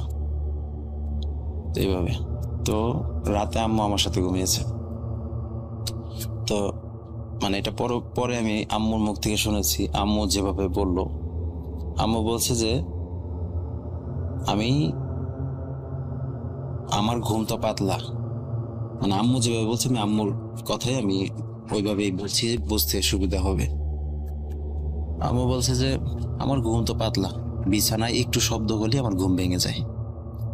তো আমি মনে হলো যে বিছানাটা একটু লড়ে উঠলো, তখন মনে হয় রাতের 2:15 বাজে। 2:15 বাজে। তো আমি যখন চোখটা খুললাম দেখি যে তুই, মানে আমার কথা বলছে যে একটা মানুষ নর্মালি বিছানা থেকে বসতে গেলে কিভাবে বসবে? প্রথম আগে কোমরে ভর দিয়ে বা হাত দিয়ে বিছানায় ভর দিয়ে তারপরে বসবে, তাই না? তারপরে দাঁড়াবে। কিন্তু আম্মু বলছে যে আমি দেখলাম যে তুই মানে একদম শোয়া থেকে সরাসরি আমি দাঁড়িয়ে গেছি, একদম শোয়া থেকে সরাসরি দাঁড়িয়ে গেছি। আর একদম নিঃশব্দে, মানে কোনো শব্দ ছাড়া আমি 3 কদমে বিছানা থেকে নিচে আসছি। 3 কদমে, মানে খাটটা তো উঁচা ছিল অনেক, কিন্তু 3 কদমে আমি নাকি নিচে আসছি। তো ঘরে একটা ডিম লাইট জ্বলছিল। তো আমি দেখলাম যে তুই খাবারের র্যাগের ওইখানে গেলি, কোনো শব্দ নেই। খাবারের র্যাগের ওইখানে গেলি, ভাতের যে গামলা ছিল সেই গামলাটা নিচে রাখলি। নিচে রাখার পর তরকারি যে পাতিলটা ছিল সেই তরকারির পাতিলটা এনে ওই ভাতের গামলার মধ্যে ঢেলে দিলি সবটা।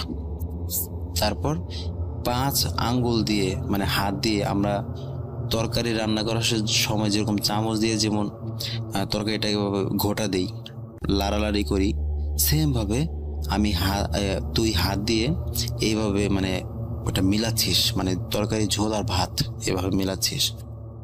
তো আমি ওই সময় একটু ভয়ে ভয়ে আমি বললাম, মানে আমি তো দেখে তো পুরো অবাক, দেখি যে তুই পুরা 5 আঙ্গুল এত বড় বড় লোকমা, মানে একটা মানুষের মুখের যে সাইজ এর চেয়েও দ্বিগুণ সাইজের এক একটা বড় বড় লোকমা হাত দিয়ে তুলে তুই তোর মানে এমন ভাবে খাচ্ছিস যে তোর মুখের মধ্যে তোর 5 আঙ্গুলি ঢুকিয়ে যাচ্ছে, মানে 5টা আঙ্গুলি তোর মুখের মধ্যে ঢুকে যাচ্ছে, এইভাবে তুই খাচ্ছিস।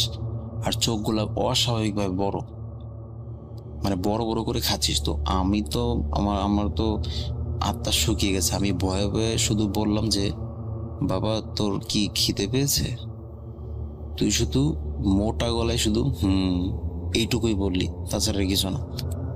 তা আমি তো সকালে উঠে বলি, কই আমি তো কিছুই করিনি। মানে সকালে আমাকে বলছে যে তুই আজকে রাতে এই করলি। আমি বললাম কখন? আমি তোমার সাথে তুমি ঘুমালাম, কখন উঠলাম আর কখন খেলাম? আমি তো খাইনি। তো গেল। তো পরে আম্মু ভাইয়ের সাথে বলছে যে ওর একটা ব্যবস্থা করতে হবে, তা না হলে এরকম করতে থাকলে পুরা সব যাবে, ওকে মনে হয় রাক্ষস ধরেছে, একটা ব্যবস্থা করতে হবে, তা না হলে দোকানের কিচ্ছু থাকবে না। ঘরে চাল কয় কেজি নিয়ে আসবি? বস্তা নিয়ে আসবি, 1 বস্তা চাল খেতে ওর 2-3 দিন সময় লাগবে। ওর ভিতরে রাক্ষস আছে। মানে আম্মু গ্রামের মানুষ এভাবেই মানে বলেছে আর কি। তো ভাইয়া বলছে ঠিক আছে, আজকে হবে না, কালকে দেখি, মানে সন্ধ্যার দিকে এই কথা বলেছে। তো সন্ধ্যার দিকে আমি বাসায় আছি, ভাবি টিভি দেখছে, আমি খাটে, মানে টিভি খাটের পাশে, আমি খাটের উপর একা বসা, মানে আমার পাশে কিন্তু কেউ নেই। আর টিভি খাটের পাশে, তো ভাবি আবার চেয়ারের মধ্যে বসে টিভি দেখছে। তো রুমের মধ্যে, ওর পাশের রুমে আম্মু আছে, আম্মু কাজ করছিল, কি জানি কাজ করছিল, কাপড় চোপড় গোছাচ্ছিল না কি যেন করছিল এরকম। তো টিভির রিমোটটা ছিল টিভির সামনে, মানে একটা সিরিয়াল দেখছিল আর কি, নাটক। তো এখন আমি বাইরে গিয়ে কি করবো, বাইরে তো আমার কোনো কাজ নেই, তো বাইরে যেতে ইচ্ছা করছিল না। এই কারণে আমি ঘরেই বসেছিলাম। আর আমি এগুলো সিরিয়াল দেখি না, কিন্তু চলছিল এই কারণে আমি দেখছিলাম। তো ভাবিও কিন্তু দূরে বসা, আমিও কিন্তু একদম খাটের একদম মাথায় বসা, আর টিভি কিন্তু খাটের পাশে। হঠাৎ করে টিভি বন্ধ হয়ে গেছে। ভাবি একবার আমার দিকে তাকালো, আমার হাতে তাকালো যে আমার হাতে রিমোট কিনা বা আমি বন্ধ করলাম কিনা। পরে দেখে যে না, আমার হাতে রিমোট নেই, আর আমি যেভাবে বসেছিলাম ওইভাবে বসে আছি। পরে রিমোট খুঁজে রিমোটের দিকে চোখ বুলিয়ে দেখলো যে রিমোট টিভির সামনে। তো যখন রিমোটটা হাতে নিয়ে যখন ওই লাল বাটনে যখন ক্লিক করলো, তখন আবার টিভি অন হলো। তো এই দৃশ্য দেখে ভাবি একটা জোরে চিৎকার দিয়ে যে ও মা গো, এই বলে একটা চিৎকার দিল। চিৎকার দিয়ে আম্মুর কাছে চলে গেল যে ও মা গো, ভাইয়ার কাছে ভূত আছে, ভাইয়ার ভূত টিভি অফ করে দিয়েছে। তা আমি বললাম আমি কি করলাম? পরে বলছে আপনি চোখ দিয়ে টিভি অফ করছেন। পরে বলছে যে মা, বা এইভাবে যদি চলতে থাকে আমি থাকবো না, আমি বাপের বাড়ি চলে যাব। ভাইয়াকে ফোন দিয়ে বললো যে দেখো আমার না এই ভয় লাগছে খুব, কারণ ভাইয়া কিন্তু যেমন আগের মতো কিন্তু নেই, মুখের মধ্যে সবসময় একটা গম্ভীর ভাব। আমার ভয় করে কখন রাতে যদি এসে যদি গলা টিপে মেরে ফেলে, তখন ভাইয়ার মানে ভাবির ভেতরে ভয় ঢুকে গেছে, আর ভাইয়ার ভেতরে কিন্তু ভয় ঢুকেছে অলরেডি। আর আম্মু তো আমার আসল রূপ তো মানে দেখুক আর না দেখুক, কিন্তু যেটুকু দেখার ওইটুকু তো দেখে ফেলেছে, সে তো বুঝতে পেরেছে যে আসলে কি আছে আমার ভিতরে। ভাইয়া বলছে যে ঠিক আছে, কালকে এখানে 6 নম্বর লেনে বেগুন ডিলার দিকে, মানে এখন ওই হুজুর নেই, ওখানে একটা জোড়া মসজিদ আছে। ওই মসজিদের মানে বেগুন ডিলার ঢালুর নিচে নামতেই হাতের বাঁ পাশে যে মসজিদটা পড়তো, ওই মসজিদের ওইখানে একটা হুজুর থাকতো। আহ ওইখানে তার একটা দোকানও ছিল, মেসোয়াক, টুপি, আতর এগুলো বিক্রি করতো, আবার তাবিজও দিত। তো অনেক মানে ভালো, ওনার নামে অনেক প্রশংসা করেছে মানুষ যে ঠিক হয়েছে তাবিজ নিয়ে এই। তো বলছে তাহলে ওনার কাছে যাব। তো পরের দিন মানে এর মধ্যে কিন্তু ভাইয়া আর আম্মু বুঝতে পেরেছে যে যদি আমাকে যদি ঠিক রাখতে হয় তাহলে আমাকে খাবার দিতে হবে, মানে আমার পেট ভরা রাখতে হবে। তো ভাইয়া আম্মুকে বলছে যে মা, ওকে যেহেতু কালকে নিয়ে যাব, তো কালকে পর্যন্ত ওকে আটকে রাখার জন্য ওকে খাওয়াতে হবে, তো খাবারের জন্য কোনো কম না পড়ে। 2 পট চালের ভাত রান্না করো, 3 পট চালের ভাত রান্না করো, সেটা দরকার নেই, তুমি প্রয়োজনে 5 পট চালের ভাত রান্না করো, ওর জন্য পেট ভরা থাকে, তা না হলে ঘরের মধ্যে একটা অঘটন করে ফেলবে। তো আম্মু তাই করলো, বড় পাতিল নামালো উপর থেকে, ওইটা ভালো করে ধুইয়ে তারপরেই করলো। রাতে যখন ভাত খেতে বসলাম, তখন সবাই প্লেটে ভাত নিয়েছে, তরকারিও নিয়েছে, কিন্তু আগে আমাকে খেতে বলছে। আর আমাকে একটা বড়, যেটা গ্রামে বলে হাঙ্কি, একটু গর্ত থাকে কিন্তু অনেক ভাত আটে আর কি, ওটার মধ্যে জায়গা নেই অনেক, তো এক এক জায়গায় এক এক নামে ডাকে। তো আমাকে ওই হাঙ্কিতে করে খেতে দিয়েছে। তা আমি তো আরো খুশি যে এটার মধ্যে বেশি খাবার আটবে, আমি খাচ্ছি। ভাইয়া আমাকে বলছে যে মাছ খাবি? আমি কিন্তু কারোর দিকে তাকাচ্ছি না, আমি নিজের মতোই খাচ্ছি, আর ওই যে ওই রকম ভাবেই বড় বড় লোকমা দিয়ে খাচ্ছি, কিন্তু চোখ বড় বড় না, নর্মালি খাচ্ছি, চোখ নর্মাল আছে, কিন্তু আমার লোকমাগুলো অনেক বড় বড় হচ্ছে। খাচ্ছি। ভাইয়ার প্লেটের মাছটা আমায় দিল, বাপের প্লেটের মাছটা আমায় দিল। খাওয়া যখন শেষ হলো, তখন আম্মু বললো যে পেট ভরছে আব্বু? তো আমি খালি বললাম মানে ওই মোটা গলা, কারণ ওই দিনের মানে যেদিন থেকে আমার ভিতরে পরিবর্তন আসছে, ওই দিনের পর থেকে আমি কারোর সাথে কথাই বলিনি, মানে হঠাৎ মানে হুটহাট কথা বলেছি, তাও প্রয়োজনে, তাছাড়া কারোর সাথে নাকি আমি কথাই বলিনি ওইরকম। তো আমি হাত ধুয়ে আমি নিজের বিছানায় গিয়ে শুয়ে পড়েছি। মানে আর কোথাও না, ওয়াশরুমেও কিছুই না, আমি জাস্ট হাতটা ধুয়ে মুখটা মুছে আমি বিছানে গিয়ে শুয়ে চোখ বন্ধ করে ফেলেছি। পরে সবাই খাওয়া দাওয়া করেছে। তো পরের দিন সকালে সকালে তো যায়নি, আমায় নিয়ে বিকালে বিকালে আমায় দুপুরে খাওয়া দাওয়ার পর, মানে দুপুরে আমাকে ভরপেট খাইয়েছে। খাওয়ানোর পর ভাইয়া আমায় বলছে যে আচ্ছা জাকির, চল একটু কাজ আছে, ওই বড় খালার বাসায় যাব, ওইখানে দরকার আছে একটু। দাওয়াত দিয়েছে আমাদের, দাওয়াত দিয়েছে, ওইখানে অনেক খাবারের আয়োজন করেছে, পোলাও, মুরগির রোস্ট, এগুলা, গরু আছে। আমি তো খুশি, তো যাচ্ছি আমি। তো খালার বাসা কিন্তু সাগুফতা, মানে এখন বর্তমান নতুন পল্লবী থানার পাশে যে রোডটা গেছে সাগুফতা, কিন্তু আমাকে নিয়ে যাচ্ছে রিক্সায় করে। তাও রিক্সা দিয়ে আমায় নিয়ে যাচ্ছে বেগুন টিলার দিকে। আমি বললাম যে খালার বাসা তো ওই দিকে। ওরা বললো না, খালা বাসা চেঞ্জ করছে, তো এইখানে আসছে বেগুন টিলায়। আমি বললাম ও। তো যখনই আমি বেগুন টিলার যে উঁচা জায়গাটা, ওইখানে যখন আমি পা দিলাম, পা দেওয়ার সাথে সাথেই একদম সামনে সোজাই তো মসজিদ দুইটা। তো আমি তো ওইখানে যাব না। তো যখন আমি পেছনে ঘুরে দৌড় দিব, তখন ভাইয়া বুঝতে পেরে আমি জড়িয়ে ধরেছে। জড়িয়ে ধরে আশেপাশের লোকজনকে বলছে একটু ধরেন ওকে, ওকে একটু ধরেন, ওই হুজুর কাছে নিয়ে যাব। আমি তো মানে আমাকে কেউ আটকে রাখতে পারে না, আমার শরীরে এত শক্তি।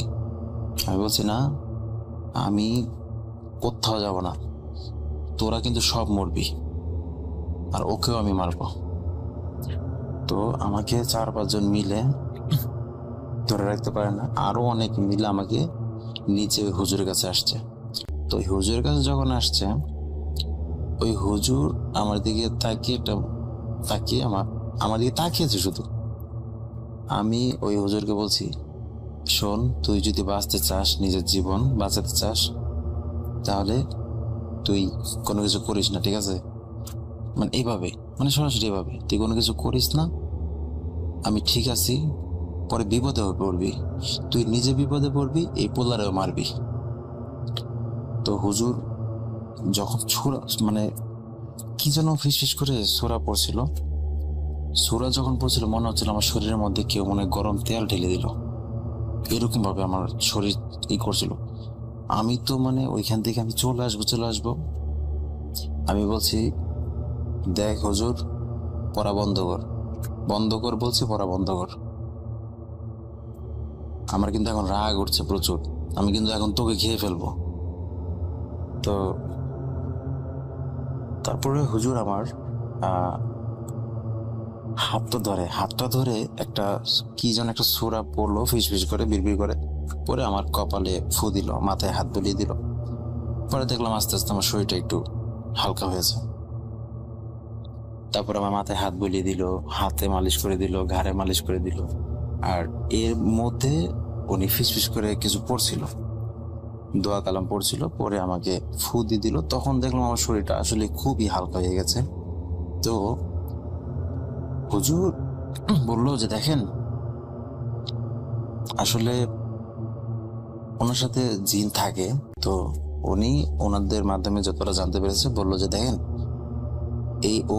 এটা যেখান থেকে লেখাপড়া করেছে, টাঙ্গাইল কালিয়াতি, এই কালিয়াতি থেকে এটা আসছে। আর এটা হলো মানে এমন একটা পিচাস যেটা ওইরকম কোনো ক্ষতি করবে না, কিন্তু খাইয়ে মারবে।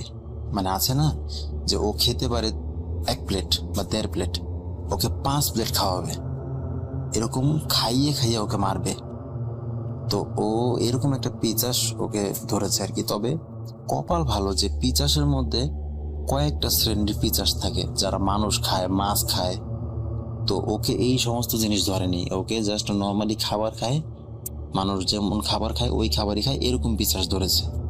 তো এই জন্য আপনারা বেঁচে গেছেন, আর তা না হলে খুবই খারাপ অবস্থা হতো। তো যাই হোক, সমস্যা নেই। আপাতত আমি এখন একটা তাবিজ আপনাকে দিচ্ছি, এই তাবিজটা যেভাবেই হোক ওর হাতে 1 মাস বা 1 মাসের অধিক, কিন্তু 1 মাসের নিচে মানে 30 দিন নিচে চোখে চোখে রাখবেন, যে তাবিজটা যেন না হারায়, ও যেন না খোলে। 30 দিন পার হয়ে যাওয়ার পর এই তাবিজটা যদি অটোমেটিক হারিয়ে যায় তাহলে বুঝবেন যে ঠিক হয়ে গেছে। কিন্তু এই টানা 30 দিন একদম চোখে চোখে রাখতে হবে। যদি পারেন তাহলে ভালো, আর না পারলে কিন্তু এরপর আমি কিছু করতে পারবো না। পরে ওনার আবার একটা নিয়ম ছিল যে উনি ওইরকম কোনো কিছু নিত না, মানে আছে না অনেকে টাকা পয়সা একটু বেশি ডিমান্ড করে, এরকম না। উনি মানুষ হিসেবে ভালো ছিল। আর উনি 51 টাকা, তারপর 101 টাকা, 501 টাকা, 555 টাকা এরকম। তো উনি বলছে যে এই তাবিজটার জন্য শুধু আমাকে হাদিয়া হিসেবে 555 টাকা দিলেই হবে। তো দিয়ে যখন ওইখান থেকে আমাকে নিয়ে আসছে, আসার পর নর্মাল রাতে আসলে মেইন রোডের সাথে বাসা, তো সরি। তো যখন আমি ওইখান থেকে আসলাম রাতে খেতে বসছি, এখন খাওয়ার সময় তো সবাই আমার দিকে ওইভাবে তাকিয়ে আছে। তো আমি তো তখন তো একদম ফুল সুস্থ, আমি তখন তো আমি আর আমার ভিতরেই আমি আছি, আমার ভিতরে অন্য কিছু নেই। তো আমি বললাম আমার দিকে ভাবে তাকিয়ে আছো কেন? আমাকে কি জীবনে দেখোনি কোনোদিন? তো পরে বললো আচ্ছা ঠিক আছে তুই খা। তো 1 প্লেট ভাত খেলাম, আর 1 চামচের মতো ভাত নিয়েছি। খেয়ে তারপর উঠে আসবো, ওই সময় ভাইয়া বলছে কি রে খাওয়া শেষ? আমি বললাম আমি কি রাক্ষস নাকি? কতগুলো ভাত খেলাম, 1.5 প্লেট ভাত খেলাম, আর কি খাবো আমি? আর খেতে পারবো না। পরে তো মানে আম্মুর দিকে তাকিয়ে ভাইয়া দেখলাম একটু মুচকি হাসি দিল। তারপর আমি ওইখান থেকে চলে আসছি। আসার পর আমি ঘুমিয়ে গেলাম। সকালে যখন উঠলাম ওই দিনও নর্মাল, ঠিক আছে। 3 দিন যাওয়ার পরে চতুর্থ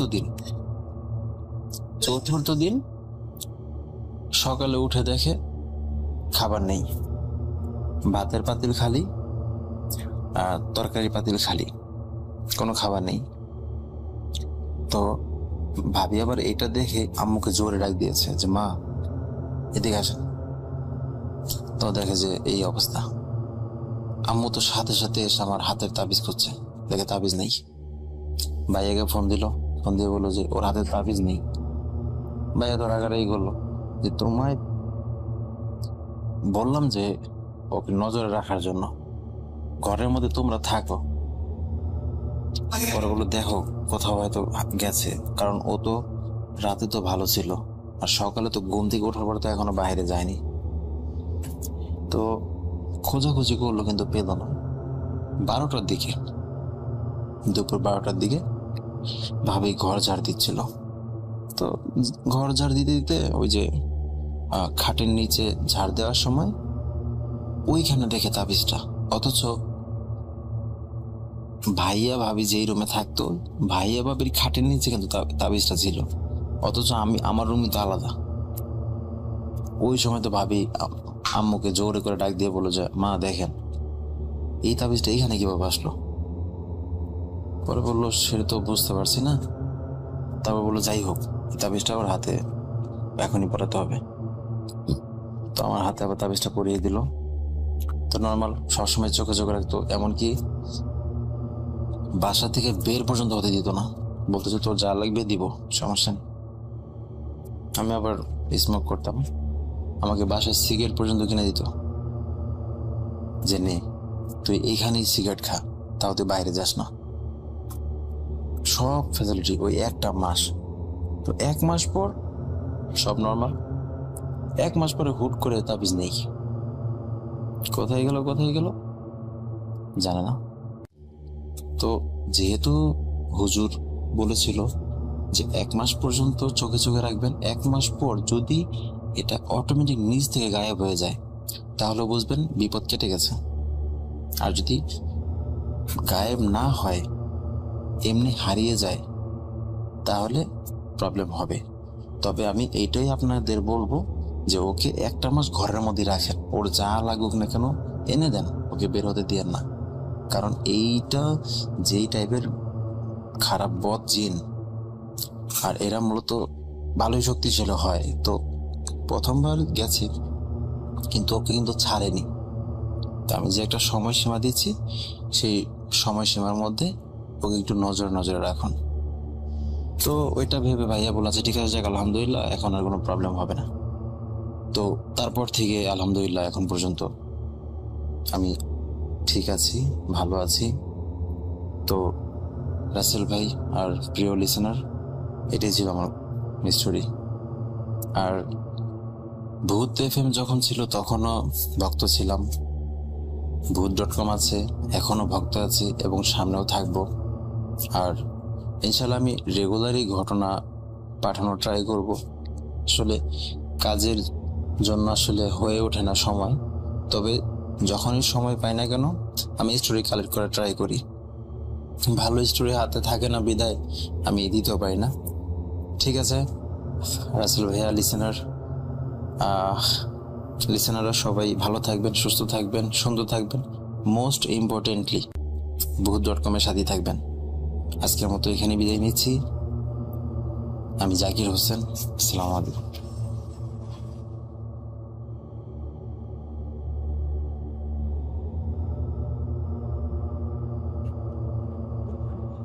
লুকোচুরি খেলবে?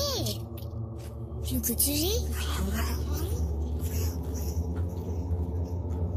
You will never be alone.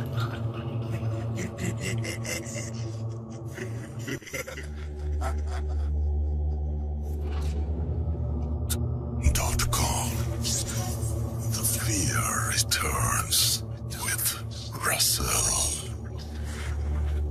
Welcome back. আপনাদের সবাইকে স্বাগত জানাচ্ছি আমি রাসেল। আশা করছি আপনারা সবাই ভালো আছেন, ভালোর দলে আছেন।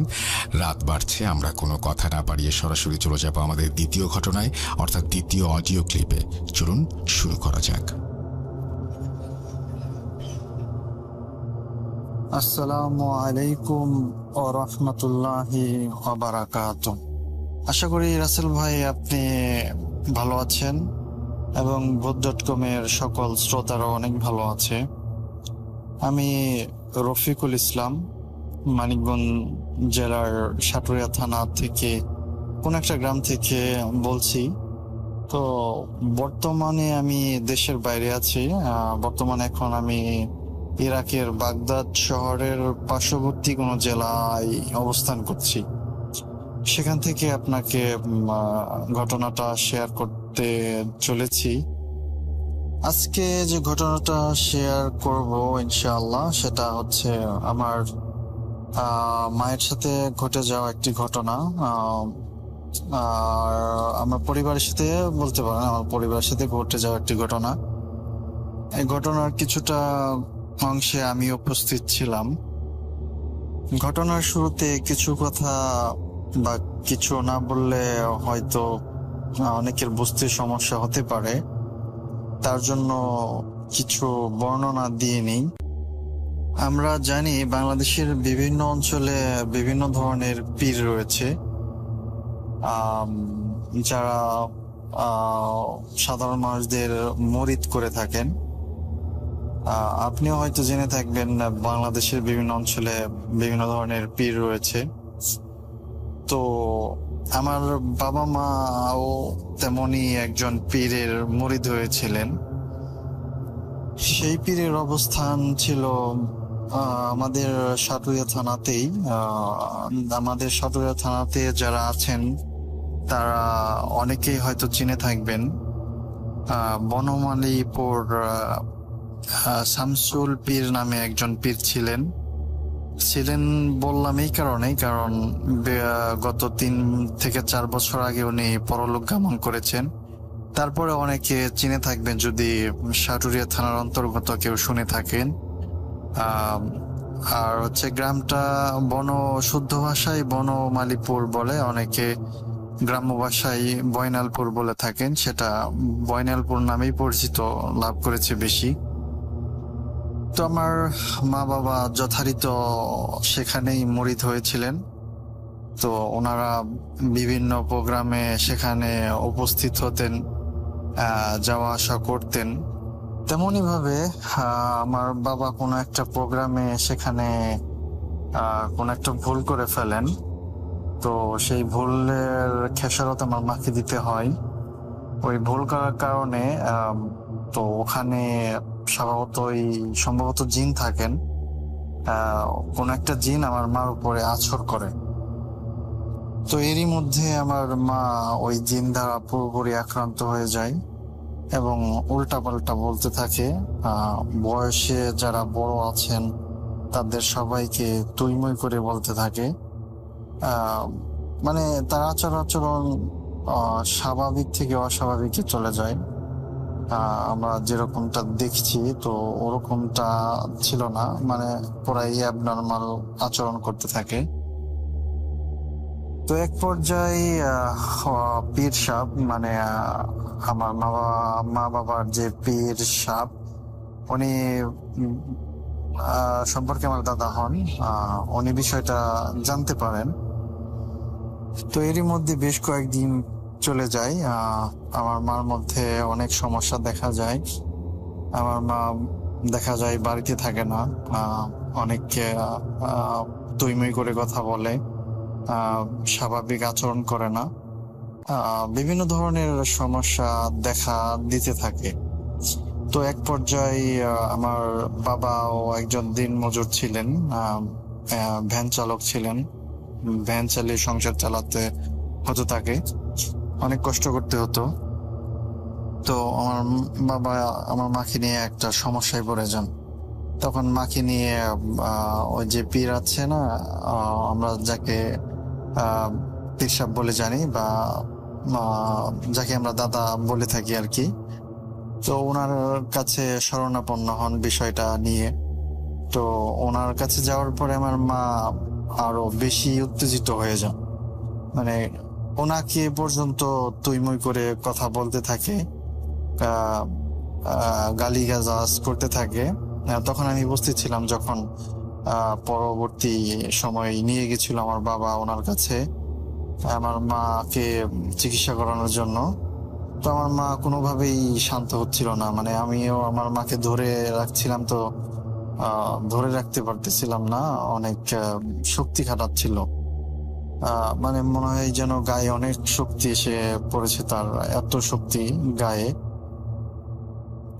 তো তখন যে পীর সাহেব, উনি সম্পর্কিত আমার দাদা হয় বললাম। তো উনি আমাকে বললেন যে তুমি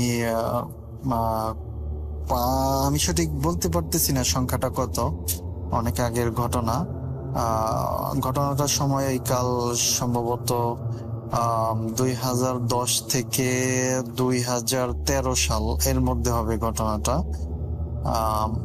অনেক আগেকার ঘটনা, সঠিক মনে নাই সংখ্যাটা আমার। উনি আমাকে মাছি মারতে বলেছিলেন, তবে বেজোড় সংখ্যা হবে সেটা স্পষ্ট মনে আছে। হয় 3টে মারতে বলেছিলেন, না হয় 5টা মাছি আমাকে মারতে বলেছিলেন, এরকমটা হবে। তো আমি মাছি মেরে ওনার কাছে দিলাম। তো উনি একটা বাটিতে হালকা একটু সরিষার তেল নিয়ে তো কিছু একটা পরে আর কি মাছিটাকে ওই তেলের মধ্যে চুবিয়ে তারপরে একটু মালিশ করে দিতে বললেন। তো আমার বাবা কিছুটা মালিশ করে দিলেন, তাহলে মানে তারপর কিছুটা আমার মা শান্ত হলো, মানে যে উত্তেজিত ছিল তারপরে কিছুটা শান্ত হলো। তো তার কিছুক্ষণ পর, মানে বেশ কয়েক ঘন্টা পর আবার উনি উত্তেজিত হয়ে যান, মানে আগের মতো কেমন জানি আচরণ করতে থাকেন, সেই অ্যাবনর্মাল ব্যবহার করতে থাকেন। তো তারপরে উনি এক সময় ওনার কাছ থেকে ছটফট করে চলে এসে ওনার বাড়ি থেকে প্রায় হালকা একটু দূরে, মানে হেঁটে যেতে প্রায় 1 মিনিট থেকে 2 মিনিট সময় লাগবে, একটা পুকুরের ধারে চলে যান। পুকুরটার নামে অনেক মানুষ বলে থাকেন। তো ওখানে যে পুকুরটা ছিল ওটাকে তালাপের পাড় নামে অনেকে চিনে থাকবে। এবং সাটুরিয়া থানার অন্তর্গত যারা আছেন তারা মানে আশা করি সবাই চিনতে পারবে। এছাড়াও ওনার বিভিন্ন জেলা থেকে অনেক মুরিদ এসে থাকেন, তো তারাও যদি শুনে থাকে বিষয়টা তো জায়গাটা চিনে থাকবে আর কি। তালাপের পাড় নামে একটা পুকুর ছিল, এখনো আছে সেটা, তো ওখানে চলে আসেন। আর পুকুরটা হচ্ছে আপনার এমন একটা জায়গা, সেটা হচ্ছে আপনার পুরাটা আপনার একটা মানে ধানি জমি চাষ, যেমন মাঠ ফসল মাঠের মাঝখানে এমনটা মতো অবস্থান আর কি। ওদিকে যোগাযোগ ব্যবস্থাটা খুব একটা সুবিধার ছিল না তখন, এখন কিছুটা হয়েছে রাস্তাঘাট আর কি। তো তো তখন খুব একটা সুবিধার ছিল না। আরেকটু ক্লিয়ার করে যদি বলি তাহলে হয়তো বুঝতে পারবেন। ধরুন বড় একটা পুকুর, পুকুরের মাঝখান দিয়ে সোজা মাঝখান দিয়ে যদি একটা রাস্তা যায়, রাস্তার দুপাশে আপনার জমি পড়বে, রাস্তার দুপাশে জমি পড়বে এবং সব দিকে জমি পড়বে। শুধু ওই মাঝখান দিয়ে যে রাস্তাটা গেছে, তো ওনাদের বাড়ি হচ্ছে এই রাস্তার কাছে, আর এবং আশেপাশে সব জায়গায় শুধু ফসলি জমি। তো অনেকেই চিনে থাকবেন জায়গাটা, আশা করি যারা আশেপাশে আছেন তারা অবশ্যই চিনবেন জায়গাটা। পুকুরটা এখনো আছে। তো আমার মা সেখানে চলে আসেন। তো সেখানে এসে আমার বাবাকে বলতে থাকে, তুই ভুল করছস, তুই ভুল করছ, তুই এই ভুলের জন্য তুই তোর পালে থেকে একটা গরু দিবি। গরু দেওয়ার কথা বলার পরে আমার বাবা খুবই ভয় পেয়ে যান। তখন আমার বাবা দিতে অস্বীকার করেন যে না, আমি গরিব মানুষ, আমি এটা দিতে পারবো না। তো তারপরে সে আমার মা বলতে থাকে গরু দেওয়ার কথা। তখন আমি আমার মার সাথে ছিলাম, যে গরু দেওয়ার যে বিষয়টা বলেছিল সেটা আমি স্পষ্ট শুনেছি। আমি তখন আমার বাবার সাথে পাশেই ছিলাম। আমার মা বলতেছিল যে তোর পালে থেকে একটা গরু দিবি। তো আমার বাবা আর কি এটা বারবার অস্বীকার করতেছিল। তো এক পর্যায়ে তিনি কি করবে বুঝতে না পেরে উনি যে পীর ধরেছিল ওনার স্ত্রীর কাছে চলে যান। স্ত্রীর কাছে চলে যাওয়ার পরে তিনি আমার বাবা ওনাকে বিষয়টা জানান, বলেন যে আমার স্ত্রী তো এরকম গরু দাবি করতেছে, বলতেছে যে তোর পালে থেকে একটা গরু দিবি। তো তখন ওনার মানে সেই পীরের স্ত্রী সম্পর্কে দাদি হয় আমার, তো উনিও পরলোক গমন করেছেন, আল্লাহ ওনাদেরকে মাফ করুক, জান্নাতবাসী করুক। তো উনি আমার বাবাকে পরামর্শ দেন যে না, তুই কখনো এটা স্বীকার করবি না। তোর পালের গরু বলতে তোর যে সন্তান আছে এদেরকে তারা বুঝাইতেছে, তুই যদি স্বীকার করস তাহলে তোর সন্তানদের ক্ষতি করবে বা মেরে ফেলবে, এরকম কিছু। তখন আমার বাবা বিষয়টা অনেক বুঝতে পারে এবং তিনি অস্বীকার করেন। আমার মাকে সেই পুকুরের কাছে গিয়ে সেখানে তিনি অস্বীকার করেন বিষয়টা। তো তিনি দিতে রাজি হন না।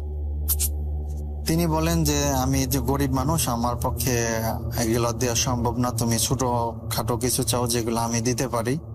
তো উনি কোনোভাবেই রাজি হয় না। তো তারপরে সেদিনের পর কয়েকদিন চলে গেল, ওখানে সেটার কোনো সমাধান হলো না। আর সেখানে বলতে আমি ওই তালাপের পার যে পুকুরটা আছে আমি সেখানকার কথা বলতেছি। সে বিষয়টা ওখানে দাঁড়িয়ে দাঁড়িয়ে এই কথাগুলো চলতেছিল। আসলে পুকুরটা অনেক কথা আছে, আমি লোকমুখে শোনা যায় সেই পুকুরকে নিয়ে নাকি অনেক ঘটনা আছে, যদিও আমি সেটা শুনিনি। তবে আমার মার মুখে একটা ঘটনা শুনেছিলাম, সেটা ঘটনার শেষে বলবো। তো ওই দিনের পর ওই পুকুরের এই ঘটনার পর তো বেশ কয়েকদিন কেটে যায়। তো আমার মাকে ভালো করার জন্য আমার বাবা অনেক চেষ্টা করতে থাকেন। বিভিন্ন জায়গায় বৈঠক দিতে থাকেন। বৈঠক বলতে অনেকে গ্রাম্য যারা আছেন, গ্রামে থাকেন, তারা অবশ্যই বুঝে থাকবেন যে বৈঠক বলতে আসলে একটা আসন পেতে জিন তাড়ানোর যে বিষয়গুলা ওগুলা করা হয়। তো এগুলা অনেক বার করে, আমাদের বাড়িতেও কয়েকবার করা হয়েছে, আমি নিজে থেকেও সেগুলো দেখছি। আসলে এগুলো করতে অনেক খরচ হয়ে যায়, অনেক টাকা পয়সাও লাগে। তো এরকম ভাবে বেশ কয়েকবার এরকম বৈঠক দেওয়া হয়। তো আমার বাবার আর্থিক অবস্থাও খুব একটা তেমন ভালো ছিল না। আসলে আমরা 5টা ভাই ছিলাম, এখনো আছি। আল্লাহ আমাদেরকে হায়াতে রাখছেন, দোয়া করবেন আল্লাহ যেন আমাদের ভালো রাখেন। তো এরকম ভাবে অনেক বৈঠক দেওয়ার পর তো আসলে আস্তে আস্তে আমার মা সুস্থ হতে থাকেন। তো আল্লাহর রহমতে এখন আমার মা পরিপূর্ণ সুস্থ হয়ে গেছেন। তো বৈঠকের বিষয়টা হচ্ছে, যখন আমার মা আস্তে আস্তে সুস্থ হয়ে যান, সর্বশেষ কোথায় যেন বৈঠকটা দেওয়া হয়েছিল, আসলে বেশ কয়েক জায়গায় এরকম বৈঠক দেওয়া হয়েছিল যেখানে আমি উপস্থিত ছিলাম না।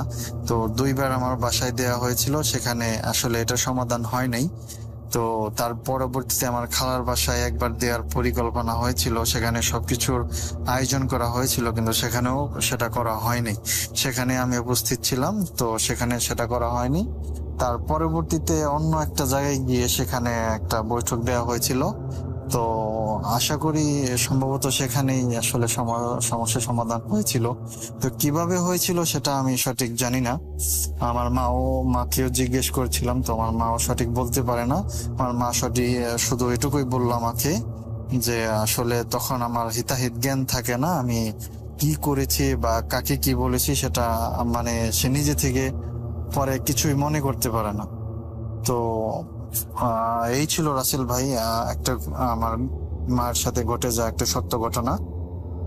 তো আসলে আপনি যদি এর সত্যতা যাচাই করতে চান, আমার মা আল্লাহর রহমতে এখনো জীবিত আছেন। আমি আমার মার সাথে আপনাকে যোগাযোগ করে দিতে পারবো এবং সরাসরি কথা বলিও দিতে পারবো। আমার বাবা আসলে বর্তমান নাই পৃথিবীতে, উনি 2017-তে পরলোক গমন করেছেন। আমার বাবার জন্য সবাই দোয়া করবেন। তো রাসেল ভাই, এই ছিল আমার ঘটনা। আর যে বলেছিলাম যে ঘটনার শেষে একটা কথা বা একটা ঘটনা বলবো ওই পুকুরকে কেন্দ্রিক করে, সেই ঘটনাটা হচ্ছে আমাদের গ্রামেই, আমি তার নামটা উল্লেখ করতে চাচ্ছি না, বললে অনেকেই চিনবে, সে এখনো জীবিত আছে। ওই পুকুরকে চ্যালেঞ্জ করে উনি একটা কাজ করেছিলেন। কাজটা হচ্ছে এমন যে উনি আসলে পুকুরে যে অলৌকিক কিছু বিষয় আছে সেটা বিশ্বাস করতেন না। তো উনি বলেছিলেন যে আসলে খারাপ একটা ভাষায় তিনি বলেছিলেন যে আমার ওইটা হবে, আমি এটা করে দেখাবো। তো আসলে উনি ওই পুকুরে নাকি উনি পেশরাব করেছিলেন। তার পরবর্তীতে ওনার অনেক সমস্যা হয়েছিল, উনি নাকি অসুস্থ হয়ে পড়েছিলেন। উনির শারীরিক সমস্যা হয়েছিল। তো অনেক চিকিৎসা করানোর পরে সেখানে নাকি ওই পুকুরের নাকি অনেক কিছু করার পরে, অনেক কিছু বলতে ওই পুকুরে হয়তো জানার পরে আর কি কিছু যে নিয়ম কানুন ছিল সেগুলো দেওয়ার পরে নাকি উনি সুস্থ হয়ে গেছেন। তো উনি এখনো জীবিত আছে। আমি চাইলে আপনাদের কোনো যদি প্রতিনিধি সেখানে আমাদের গ্রামে আসে, আমি ওনার সাথে যোগাযোগ করে দিতে পারবো। তো এই ছিল রাসেল ভাই আমার ঘটনা। যদি ভালো লাগে সবার মাঝে শেয়ার করবেন, শ্রোতাদেরকে শোনাবেন। আর আমি প্রবাসী আছি, আমার জন্য দোয়া করবেন। তো আপনাদের সবার জন্য শুভকামনা জানিয়ে আজকের মতো বিদায় নিচ্ছি। আল্লাহ হাফেজ, আসসালামু আলাইকুম। Welcome back. তো এই ছিল আমাদের আজকের আয়োজন। একটি নয়, দুইটি নয়, একে একে শেষ হয়ে গেল 260টি এপিসোড। সামনে আমরা যেন আরও ভালোভাবে এগিয়ে যেতে পারি, সেজন্য দোয়া করবেন আমাদের জন্য। আমাদের ইউটিউব চ্যানেলটি অবশ্যই সাবস্ক্রাইব করবেন এবং এতক্ষণ পর্যন্ত যারা ধৈর্য ধরে আমাদেরকে শুনলেন তাদেরকে অসংখ্য ধন্যবাদ জানাই। ভালো থাকবেন, সুস্থ থাকবেন, মোস্ট ইম্পর্টেন্টলি ভূত.com-এর সাথে থাকবেন। আল্লাহ হাফেজ।